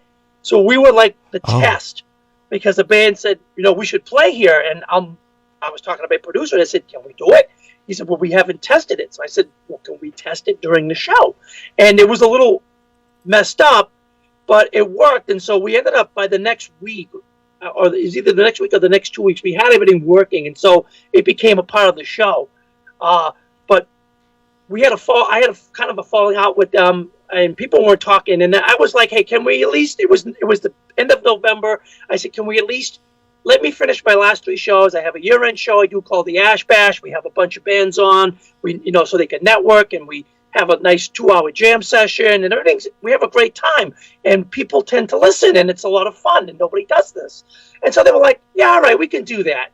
And I can tell you that the last 3 weeks I was there, walking in the studio, dealing with the producer and everything, it was very uncomfortable. But because I love the fans and I wanted to honor the listeners and the fans, I took one for the team. I put up with it, and we did the show. And I thanked them for, giving me a place to call home for 5 years. And I said it was time to move on. And and that's where I ended up at Wave Radio Boston. I'm sure the irony wasn't lost on you that it was called Gag Order Radio, and then it was funny. Well, they actually they were changing the name. Oh, and so that was the thing. They were rebranding themselves. They're still around, but they totally rebranded. Oh, okay. And I think they may have like one actual show there, and the rest are just pre-recorded podcasts. Oh, okay. And they just weren't. They were like, well, we don't know, and it just there were accusations made, and it just got really ugly. And I was like, I'm ready to just put that behind me and move on. And so when I got the call from Wave Radio, I told them what had happened. I held nothing back. I said, hey, look, this is what happened, and I want to move on. I want to do the show that I want to do. And I sat down with a couple of the co-owners, and I discussed it with them, and they said, 24 hours, we'll let you know. So I left, and I think it was 5 minutes, 10 minutes on my ride home, I got the text, welcome to the family. Oh, cool. So I was very happy that I was welcomed and called part of a family. So I was very happy. Yeah. I couldn't wait to change everything over to, the new station, and just like, we're back, and it's going to be better than ever. There's always bumps in the road when you do a radio show, especially when you do a live radio show. Sure. But everything was going well. But the thing is, and what always irked me was, one of the owners was my producer, and every time something bugged him, I would always say after the show, I would always thank the station, for everything they do, and after the show we'd be packing up, and I'm like, thought it was a great show. Or maybe I would say maybe something could have been better, but like any problems, anything, and he's like, no, not at all. And so that's how everything was going. And then, I think about a year and a half ago, I got a nasty email because our shows were running a little bit past the 9 o'clock hour. Yeah. And, I understood, I get it. So I walked in the next week and I was like, if there's a problem, talk to me. That's why I asked. We can sit down and hammer it out. I said, no problem. And after that letter, at the most, it was like 9:03. At the latest, we left, and he was cool with it. I would ask him, sorry about being a couple minutes late. Is that cool? Everything's cool. But so we did our year-end show. He sounds like someone who probably just was avoiding confrontation. If the only way he could, that's why I sat down with him and say, hey, look, if you got a problem, talk to me. Yeah. It's better to air it out. Oh yeah. Than it is to hold it in and let it fester. I work. I'm in the healthcare field, and I know about being professional. And I know I push buttons and I push the envelope on my show a lot. Mm-hmm. But every time the other co-owners were in and we talked, it was always like, I've listened to your show. I love it. It's fun. It's definitely out there. And they would say it's definitely Howard Stern-esque. Yeah. Because you do talk about whatever, and you will take the show to that level. And I said, well, that's what makes us unique. You can't find this anywhere, And so everybody, it just seemed like all the feedback I was getting from fans, listeners, from management was positive. Mm-hmm. They just asked that I not really make it about politics. So I kind of just took that out. Altogether. So at Wave Radio, they also they asked you. I mean, was it kind of similar to what they told you at Gag Order? They didn't want. Is it that they didn't want politics, or they didn't want certain subjects, or what was the Wave vibe? Radio didn't want politics. They didn't want it at all. Okay. Right. the gag order was telling me lighten up on it. Don't make it a focus, lighten up on it. And I said, I understand that, but it's like, I'm just trying to do the show that I want. I pay for the space, and I'm not making any money. I didn't have sponsors. Part of me liked that because I wasn't beholden to anybody. So I was like, I could kind of do the show that I wanted. And the feedback from, I got a lot of feedback from a lot of the bands in the area, and they're all like, this is the show to go to. Yeah. Because we have so much fun and we can just talk about anything. And Ashley's cool with it. Yeah. Of course there were rules. We don't want people banging up the studio. Right. Respect the equipment, treat it like your house. If you bring in something to drink, take it out when you leave. Throw your trash away. Little things. And everybody respected that. And so we did a show every Monday night on Wave Radio, with the exception of that one letter that I think that was like in the spring of like 2021. Never heard any bad feedback. We had done our year-end shows at Wave Radio also. In 2021 we did 4 bands. We did 4 hours. My producer was there. One of the other co-owners was there to help him. And the other co-owner, he was like, "This is the best thing ever. I love doing this. This is so much fun. Such a dynamic in the room, such energy. Everyone's having a great time." So I'm thinking this is great. We're doing something that even the owners of the station like. Right. So going into 2022, I'm like, this is great. So we're putting on every year. We get new bands that reach out to me that say, "Hey, I've heard of the show. I've listened to it. I have to be on it." And that's a tremendous compliment to me. Oh, absolutely. Yeah. Because I do it all. I'm booking the bands. I'm promoting the bands.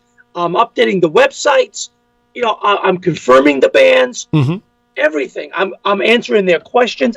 I do it all. Yeah. Holding down a full-time job and being a one-person army to do all that. It's like having 2 jobs. It's a lot of work. I'm trashing. That's a lot of work. Yeah. What were they doing? Was the station doing anything to help with any of that, or was it all? They were taking my money. Yeah. Right. But, and they were cutting me and to be honest, they were cutting me a break on the rates, which was nice because I don't make a lot of money. Yeah. And I do have a home, a mortgage, and everything, and sure, a car, and so I have to pay my bills like everybody else, my taxes like everybody else. And one of the co-owners was helping me by producing the show. Yeah. So I was grateful. I made sure they always knew. I always thanked the end of the show, thanking the producer, because I'm like, hey, I get it. You're helping me and you're making me feel part of a family. Their words. And I was like, it really feels good. I like this. I feel like I'm home. Yeah. And so everything, as far as I knew, was going smooth. And then we did our year-end show. We had 4 bands back. And when I get the Ash Bash started, it's usually it's close to my birthday. My birthday's a week before Christmas, so I make it like a Christmas show, a year-end send-off. We don't come back till January, so it's like I sit down with my producer and I say, "Hey, look, and this is usually in September, October. Can we do it this year? Are there any problems? I don't want to start doing anything until I get your blessing." Right. And every year, it was always the same thing. Yep, you can do it. Absolutely. Just make sure we're out at 11 o'clock. We'll do. Yeah. And we always did. But Ash Bash has always ended on time. And so, I get the bands together. I invite bands and who can come, who can't come. And it's always bands that have been on the show at least once. And I know where there's a dynamic. And I know I feel a sense of trust with them. And so we got the 4 bands. And I always open a dialogue on Facebook. I open a conversation and I include at least one member from each band, and I include my producer, who's also one of the owners. Yeah. And I say, here's where we can talk, make sure everything's squared away, no problems, no miscommunications. He laid down the ground rules. Everybody understood it, and so we did our show. The other co-owner was supposed to come in and help him. He never showed up. I don't know what happened. Uh-oh. I just said, "Is he coming in?" He says, "Apparently not." So I could tell he was not in the best of moods. Wait, the guy who didn't show up was he the guy who was always telling you how much he loved the show? Yeah, he was the one that was there the year before. Weird. I love it. It's great. This is a good dynamic, a good energy in the room. He didn't show up. So I don't know if he had said something or if it was a no-call, no-show. I don't know. Yeah. I just knew. I said to my producer, is he coming in? He said, apparently not. So I guess it was not a good thing. We did our show. We actually ended a little early because the fourth band we had on couldn't play because two of the guitarists ended up getting sick. One had pneumonia, one had COVID. Yeah. So I said, so we ended up using the extra time. We let one of the bands play a little longer, and then we ended up using the last, we had another 20 minutes. We ended up using 15 minutes. We all got together on the stage and we sang Christmas carols and just had a good time. And just made fun of ourselves the best way we can. And end of show, wrap, everybody's wrapping up. We're all like, this was awesome. Everybody's talking about it was the best show ever. And, I said to my producer, any problems, anything we need to talk about? Nope, everything's great. So, great, we're gone. 2 weeks off, everything's cool, didn't hear anything. I'm retooling the show for the next year. I have bands booked into April. And I got bands coming as far as Maine, willing to drive to Littleton, Mass. And be on the show because that's how popular my show was getting. And, come in like, this is going to be great. Everything's cool. I come in with a renewed energy. I'm rested up for a few weeks. I had some problems. My girlfriend had a car accident, so we were dealing with that. The beginning of the year at work, things get a little crazy busy. So, I deal with that, but going into the studio, I put all that away, and I feel good. I have a band who's never been on before, and we have a great show, and they're like so enthused about it. I'm enthused. I premiered a new segment, and we got. I mentioned on the air we got great shows coming up. We have bands booked until April, and I usually do a segment called Next Week. So, and we play soap opera music, and it's about a minute long, and I announce what's going on the next week. Yeah. And for some reason, he was hesitant to put it on. And that was in hindsight, that was my first check mark that something wasn't right. But he put it on anyway because he didn't say anything to me. I was in the studio an hour beforehand, and nothing was said. So I just was like, that's weird. Maybe he just wants to get me out on time. But I'm like, it only takes a minute. Put it on, and we did it right at the end of the show. Thanked everybody, and the band was like, that was awesome. I hope you'll have us back. I said, oh, definitely, because if I have a chemistry with the band, I definitely want them back. And when they're that much fun, I always love having them back. I always reach out to bands. Yeah. Like that. So, got my stuff, and I'm like, great show. Any problems? He's like, no, everything was fine. And he's like, I got to talk to you. And I'm like, yeah, what's up? And he literally could not look me in the eye. And he was kind of, his body, I know body language. This is a guy that if there's a problem, he'll tell you. And he was kind of shifting his body language and looking in different directions. And I'm like, he's just like, well, I want to spend more time with my kid, and this is it. And I was like, all right, I'm not sure where we're going with this. I didn't know what he meant. Yeah. So I'm like, what do you mean? He goes, well, I don't want to produce anymore. I'm like, all right. So I'm thinking, okay, I have to find a producer or something. There's going to be changes. Okay. Right. I'm even thinking maybe he's going to tell me he's going to charge more money at this point. I don't know. Yeah. So he's like, no, this is it. I'm like, Pete, like, what's going on? Spit it out. And he said, this is it. This is your last show. Oh, jeez. And I was just like, I stood there with my jaw on the floor, like, what are you talking about? Yeah. Like, what's happening? We had a great show. We have bands coming in through April. Like, what? And he's just like, no, it's not happening. And I was just like, something's up. And he says, it's nothing personal. And I looked at him and I said, BS. I'm trying to temper myself because I know you guys are on terrestrial. Yeah. But I said the word. And he said, no. And I said, no, I don't believe you. I said, this is too odd. Yeah. And it's coming out of left field. So you had no, like, leading up to that moment, you had no idea. I didn't have a clue. I thought everything was great. When I left the actual the radio station portion was coming out into the near the exit, I thought everything was fantastic. Yeah. I mean, my words were my words to him were, "What a great show I had! This was fun. What a way to start the year. Thanks for everything. Any problems I should know about?" And that's when he dropped it on me. Yeah. And I went from, "Wow, this was awesome," to like, "What the hell is happening?" And so I said, "This is BS." And then he started going in how he hated doing the year-end show. The year-end show, it's a lot. I don't like it. And I'm like, but you give me permission months in advance. Yeah. You knew about this. And he's like, it's not only that. Then he accused one of the band members of being passed out drunk from sneaking in whiskey. Because he said, no hard alcohol, just beer or twisted teas. Yeah. And I said, if there was a problem, why didn't you tell me? He says, didn't you see him? I said, no, I was doing a show. Right. I said, on a break, you could have come out and said something to me, And he said, the next day I found the whiskey bottle, and I told the band that night, hey, we're not, we're responsible. We can't have this. And he's telling me the band was being apologetic. Well, I reached out to all the bands in question. Yeah. And there were 4 bands that night. There was Gang to 11, who's also known as Project M Star K. Great guys. Huh.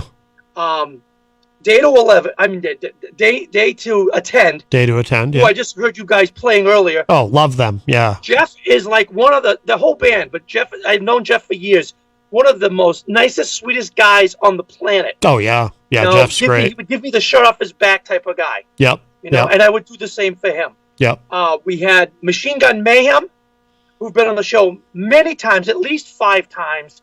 And then we had Purging Sin, who's been on the show just as many times. Oh, yeah. If not. Yep.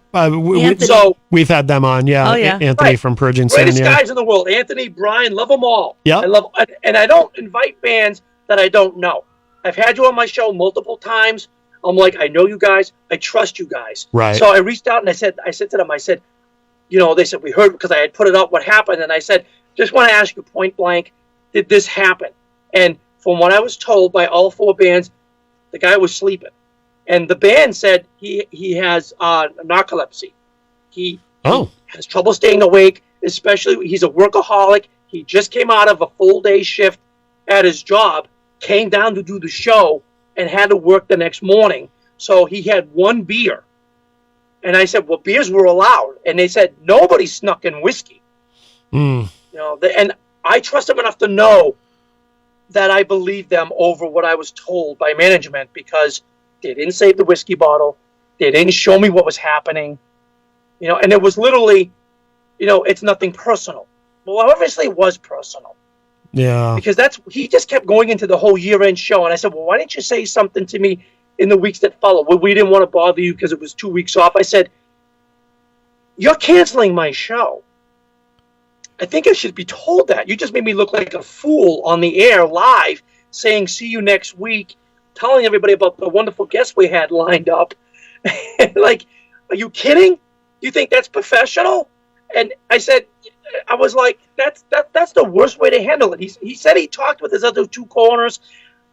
I don't know. I don't know if he did or not. Yeah. I didn't reach out to them. His mind was made up. But my whole thing was, if you have a problem that you want to spend time with your kids, there are options. I could learn to work the boards. Right. Show myself. Maybe cut out the live portion for a while, because I'd have to learn stuff. Give me a chance to find a producer. Yeah. Something. Even if you put the show on a hiatus and say, we want to give you time to retool the show. Well, it's so strange too, because they're running a business. You were paying them to be there. Right. So, and every time I got the bill, they were paid within the hour. Yeah, so you were effectively their client. And, right. and they're running a business. So for them to just say, that's it, we're done. Have they continued? The thing that I'm curious about is, has Wave Radio continued since you left, or were they? Yeah, they're still on the air. And So- they broadcast a show every night but my night, which was Monday nighs. Huh. They wasted no time. The next day my name was off the schedule. They didn't waste any time. Wow. And the thing that got me was, like I said, if it was a problem where, well, we need to I need to spend time with my family, then there are options. Ash, how do you want to do this moving forward? Right. We don't have anything against you personally. Do you want to work the boards? Do you have another producer in mind? Do you need some time to find another producer, or take a couple of weeks off so we could show you how to work the boards? Because there are shows there that do this. Yeah, yeah. So I'm like, there were no other options. His only thing was, I don't want to be here on Monday, and that's it. You're out of here. So I'm like, for you to cancel me. Wow.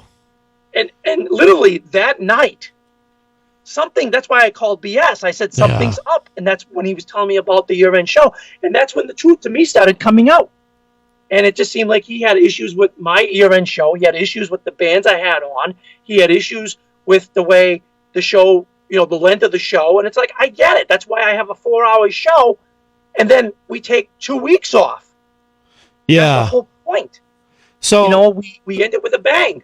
So was that it then? So you had no opportunity to say goodbye on the air or anything? It was that was the thing. I said, for the sake that we have bands coming in till April, and they've already wanted to come in. And like I said, I have bands coming in as far as Maine. I've had bands as far as like Arkansas that tour, and they say, we're going to be in the neighborhood. Can we stop in for your show? Yeah. I've had bands take 4-hour drives from just outside the New England area. They come in, they do a 4-hour drive, a 2-hour drive to come in. They're on the air for 2 hours, and they drive 2 hours home. Yeah, yeah. There's a 4-hour commute for an hour and a half of talking and 30 minutes of playing live. And I'm like, these bands, they reach out to me and say, we want to be on your show. And they're coming from, we've had A-list, I've had A-list musicians on the show. And, I've had Tommy Tellerico on the show. I've had Tim Ripper Owens on the show. I've had Ronnie Monroe from Metal Church on the show. I've had Star Trek celebrities on the show. I've reached out. I do, like I said, do it all myself. It's hard to keep up with, but I do it. Yeah. But and those are the times where I usually try to do Skype or phone because I know they can't come in. Yeah. But all the bands, some of the bands came in from outside New England. Like I said, I got one coming down from Maine. That's a good 2.5 hour drive. And I have to call them and tell them, sorry, it hit the fan. But wow. I said, can we just for the sake of the show and for the honor of the guests and for the listeners, can we at least go on till April? Can we at least put these fans off? This off because it'll give me some time to look for other venues. And he's like, no. Sorry, can't do it. And I said, well, for the sake of at least giving us a good send-off, can we at least go to the end of January and respect at least the ones that are coming on and at least give some respect to the listeners and fans to at least let them know we're leaving the station and do it right? No. Wow. Now, didn't you also tell me that he was like fully prepared? He had equipment with him to undo the banners and unbolt things. As he was saying, no, he was actually taking the screws out to my banner that was in the live area. I have like a 4x8 banner, and it's actually behind me now. It's cold, and I'm like seeing him do this, and I'm like, it's either going to come to the part where I'm going to end up begging him or something, and I'm like, I'm not going to get on my knees for this guy. He obviously has issues. And I could hear the excuses. I could see the body language. At this point, I'm just like, I said, you would rather hurt my show and give a middle finger to all the people that listen and come on the show and are scheduled to come on the show instead. And he's just like, well, I'm sorry. And I said, I'm not. I think it's wrong. He said, well, I understand you're upset at me. I said, I'm not upset at you.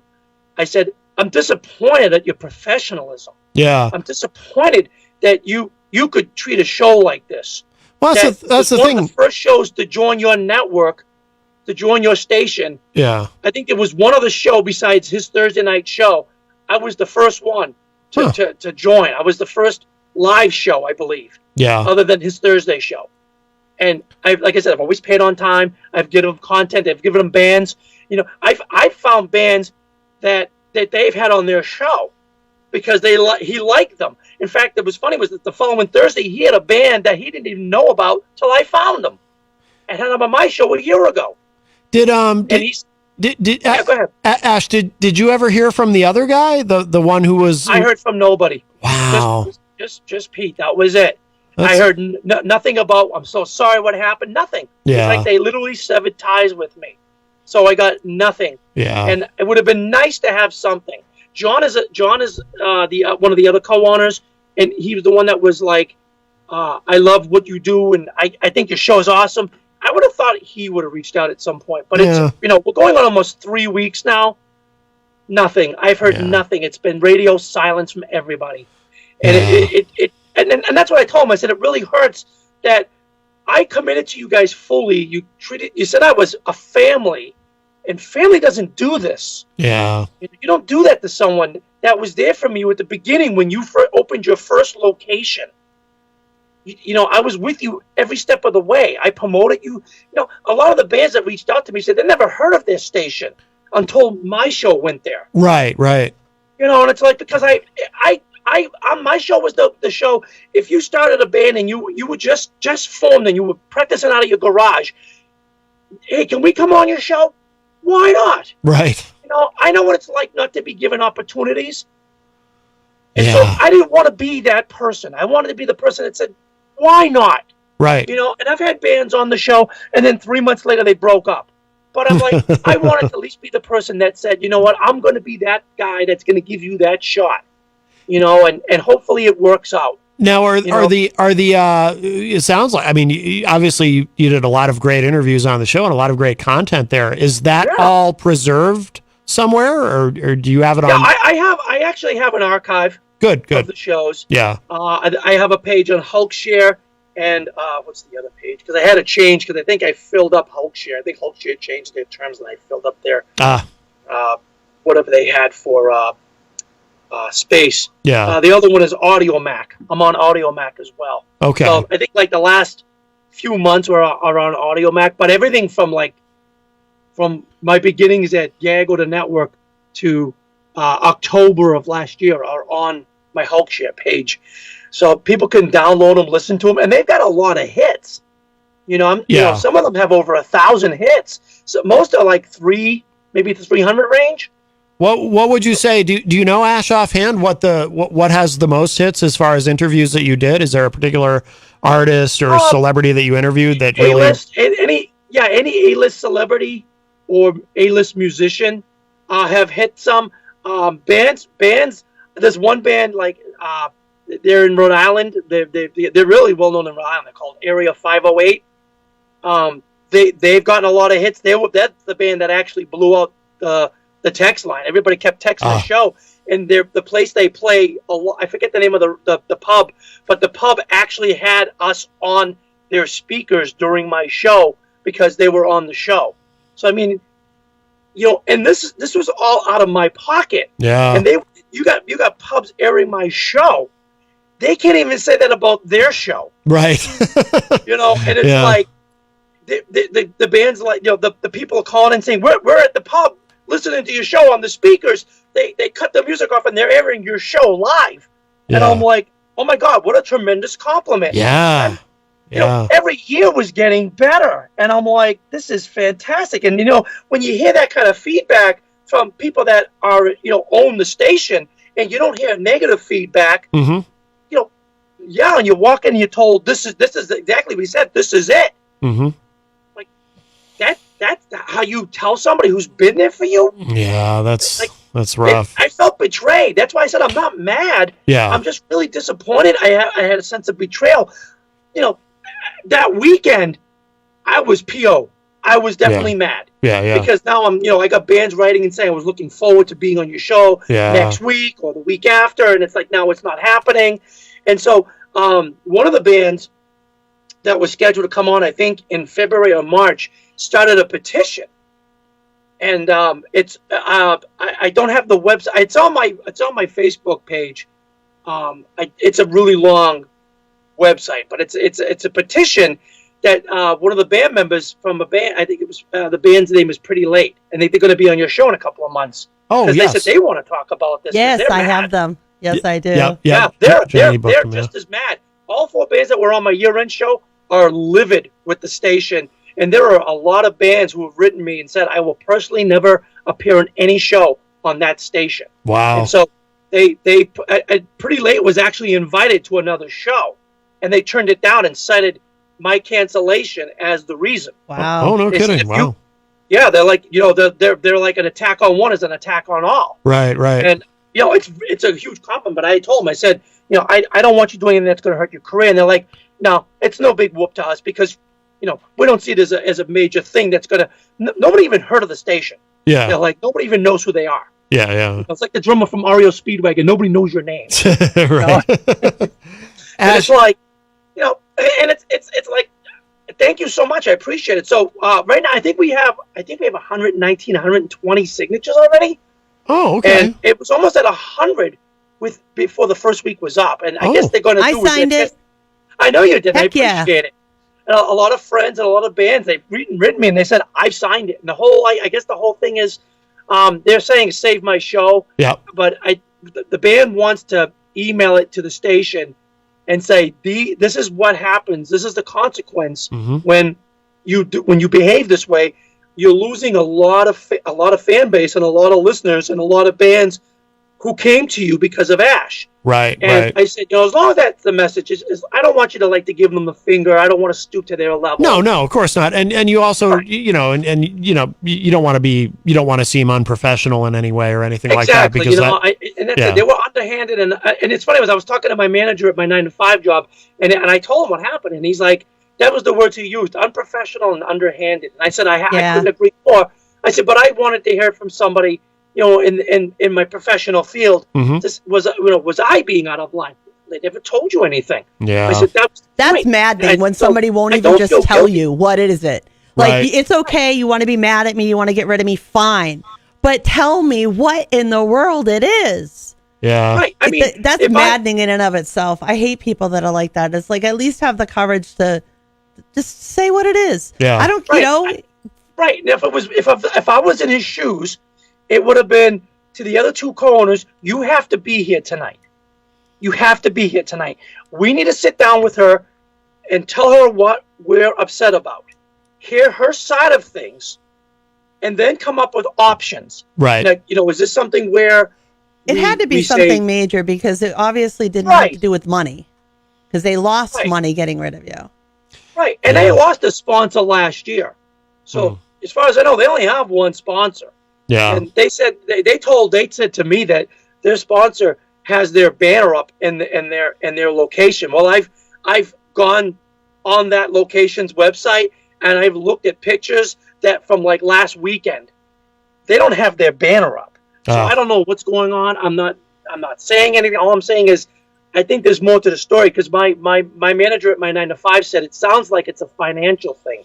Like they're really starting to hurt. Could be. And I said, when I saw the pictures at that location, I'm like, maybe he's right. Maybe he's seeing something I'm not seeing. But like I said, I would have had all three co-owners come in. I would have gone in the back, sat down, would have said our side. I want to hear your side. Here's how we feel. Can we work? Can we do this moving forward? And I would have said, well, here's what I can do. What are my options? And then if they said we can't work forward, then my next question would have been, how about an exit strategy?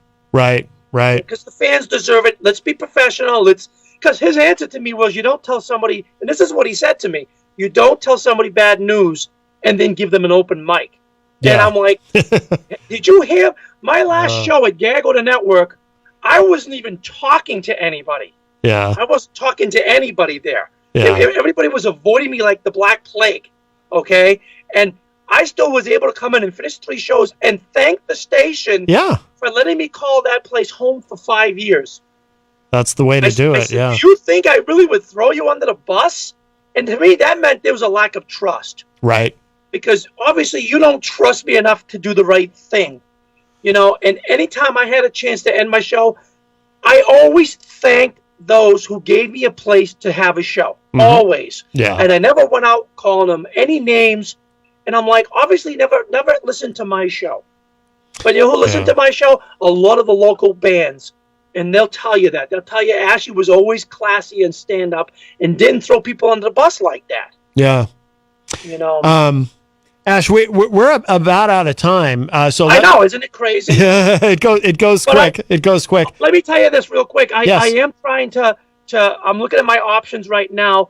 I'm kind of getting excited because I'm thinking about starting an actual podcast of my own. There you go. I'm renovating a spare bedroom I've been using for storage. So it's probably going to be a little while before it started, but I'm already created the Facebook group. I'm already working on the website. So hopefully, I'm hoping that sometime in the spring, maybe mid-spring, late spring, I can get something going, and then I'll be back, hopefully. But then again, I'm still, I've had people reach out to me. So I'm not saying the radio show is dead. Yeah. I'm just saying right now it's not on the air. Right. Yeah, it's just a hiatus. It's a bump in the road. It happens, and you will. You were one of the guys that reached out to me, and I just want to say, how much I really appreciate it, because it was really the down point in my life, thinking, you can't help but feel like you failed someone somehow. So, for you guys to reach out to me and other stations to reach out to me, yeah, it really meant a lot. It's like, maybe it really isn't me. Right. Yeah. How can people keep tabs on you today? Well, I'm on Facebook all the time. So I would go to Facebook. And like I said, the Bottoms Up Yours pages, that's the name of the podcast, Bottoms Up Yours. Okay. My tagline for Appetite for Discussion was come get some. The tagline for the Bottoms Up Yours page is come get yours. Okay. So I'm trying to keep it similar but separate the two. Yeah, of course. But you can find me on Facebook. I'm always on Facebook. I'm also on Twitter. If you look up my name, I'm there. Those are the best places to reach out to me right now. I'm probably going to end up having to put up get a Twitch account and stuff like that, because I'm probably going to be video. I'm already investing in equipment. Yeah. And going to do some renovations, and hopefully I can get something started. You will. Oh, you will. You're obviously those wheels are already in motion. So right. I was depressed. I was angry. Yeah. Now I'm focused. Yeah. There you go. It's a progressive stage. Yeah. You got to get through it. Be your badass self. Exactly. All right, Ash Bottoms, thank you so much, my friend, and we will. I'm sure we'll be talking to you soon. And thank you. I hope so. Thank you for. I'd love to come back on. I wish you guys nothing but the best. I had all the bands that come on the show for me, and if they're listening tonight, I love you guys. Without you guys, we would never have had a show in the first place. So all the local and indie talent that's listening tonight, you guys rock. You'll always be in my hearts, and I will always think of you, whether I come back as the radio show or not. All right, very good. All right, Ash, thank you so much, my friend. Thank you. You guys have a great night. Stay safe. You got it. Bye-bye. And rock on. Rock on. All right, that was our friend Ash Bottoms from Bottoms Up, Appetite for Discussion. And, it sounds like, it's got the ball rolling as far as next steps. Turning. And yes. The grooves are moving. We are out of time. We got to go real quick. You want to plug anything you want to plug quickly? Yeah, come check me out on jencoffey.com, JENNCOFFEY.com. Find my writings, my poetry, my recipes, my artwork, and of course you can look for my regular writings in The Mighty. Very good. And my website, of course, mattconnerton.com. You can find all kinds of Matt Connarton goodness. And don't forget Erich Pilcher's and classic numminess. And Erich Pilcher's classic film review tomorrow. And the official grand reopening of the Hop Knot, our amazing sponsor, also happening tomorrow. And got lots tomorrow. Retro Spectrum Radio. Friday's a big day around here. All right, that's it. We are absolutely out of time. And we'll talk to y'all a little bit later. Bye, everybody. Bye-bye. You push with your uncertainty, risking your integrity. Live for today, let go of the past. Run like you started last. Every time the pieces fall in place, it immediately starts to show. You are listening to WMNHLP, Manchester's radio, broadcasting at 95.3 megahertz frequency modulation from the top of 1000 Elm Street. Our studios are located at 1045 Elm Street and licensed to Manchester Public Television Service in Manchester, New Hampshire, USA. Contact us by email at WMNH953@gmail.com or through our website at WMNHradio.org. It's time to go through the stage door on WMNH 95.3 with the Majestic Theater and the Ted Herbert Music School.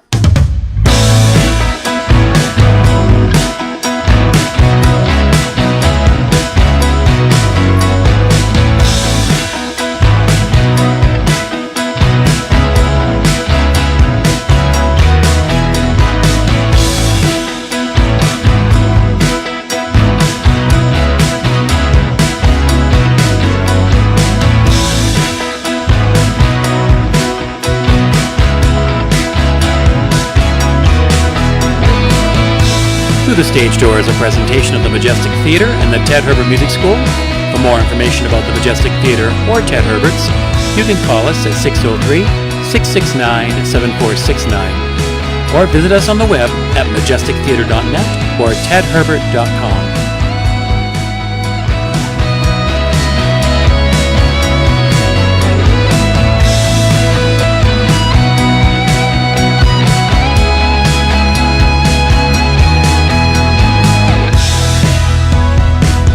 Find us on social media, Majestic NH on Facebook and Twitter, Ted Herbert Music School on Facebook, or Majestic_NH_Theater on Instagram.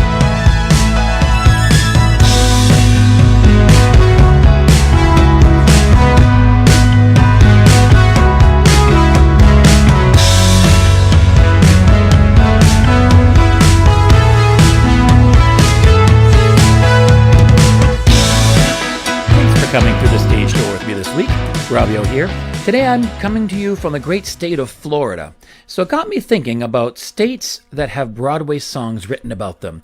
Now some of them are pleasant songs celebrating what's great in the state, and others are a little more tongue-in-cheek. How many of these states have you been to? How many of these songs do you know from these Broadway musicals? Well, it's time to travel across the country on Broadway with musicals from the states. We'll also get lost in Boston with a song that's actually from also an unsung musical called By the Beautiful Sea, back from 1954. Put your seatbelt on and travel with me across the country as we do Broadway across the states. Curtain up. What did he see in me? What's my attraction? Could that face make a million men adore me? 100 cameramen explore me. Is that the girl I see there right before me?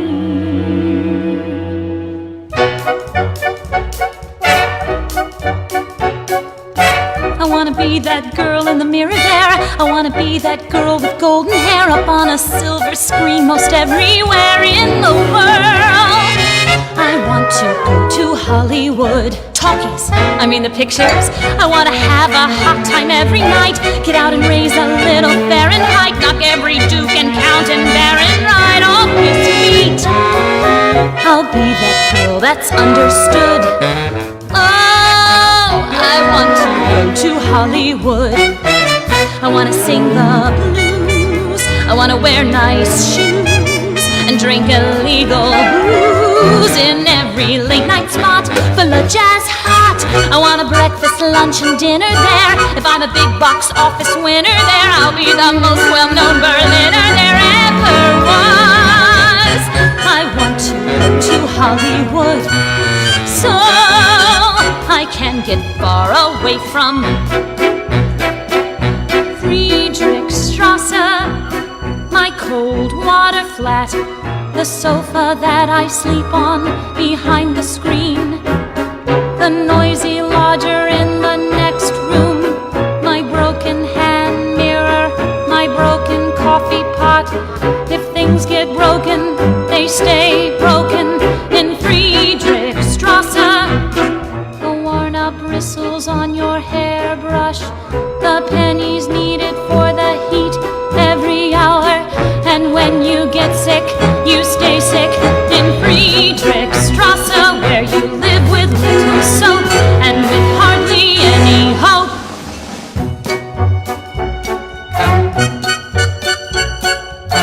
I wanna be that girl in the mirror there. I wanna be that girl with golden hair up on a silver screen most everywhere in the world. I want to go to Holly. I want to go, I want to go, I want to go,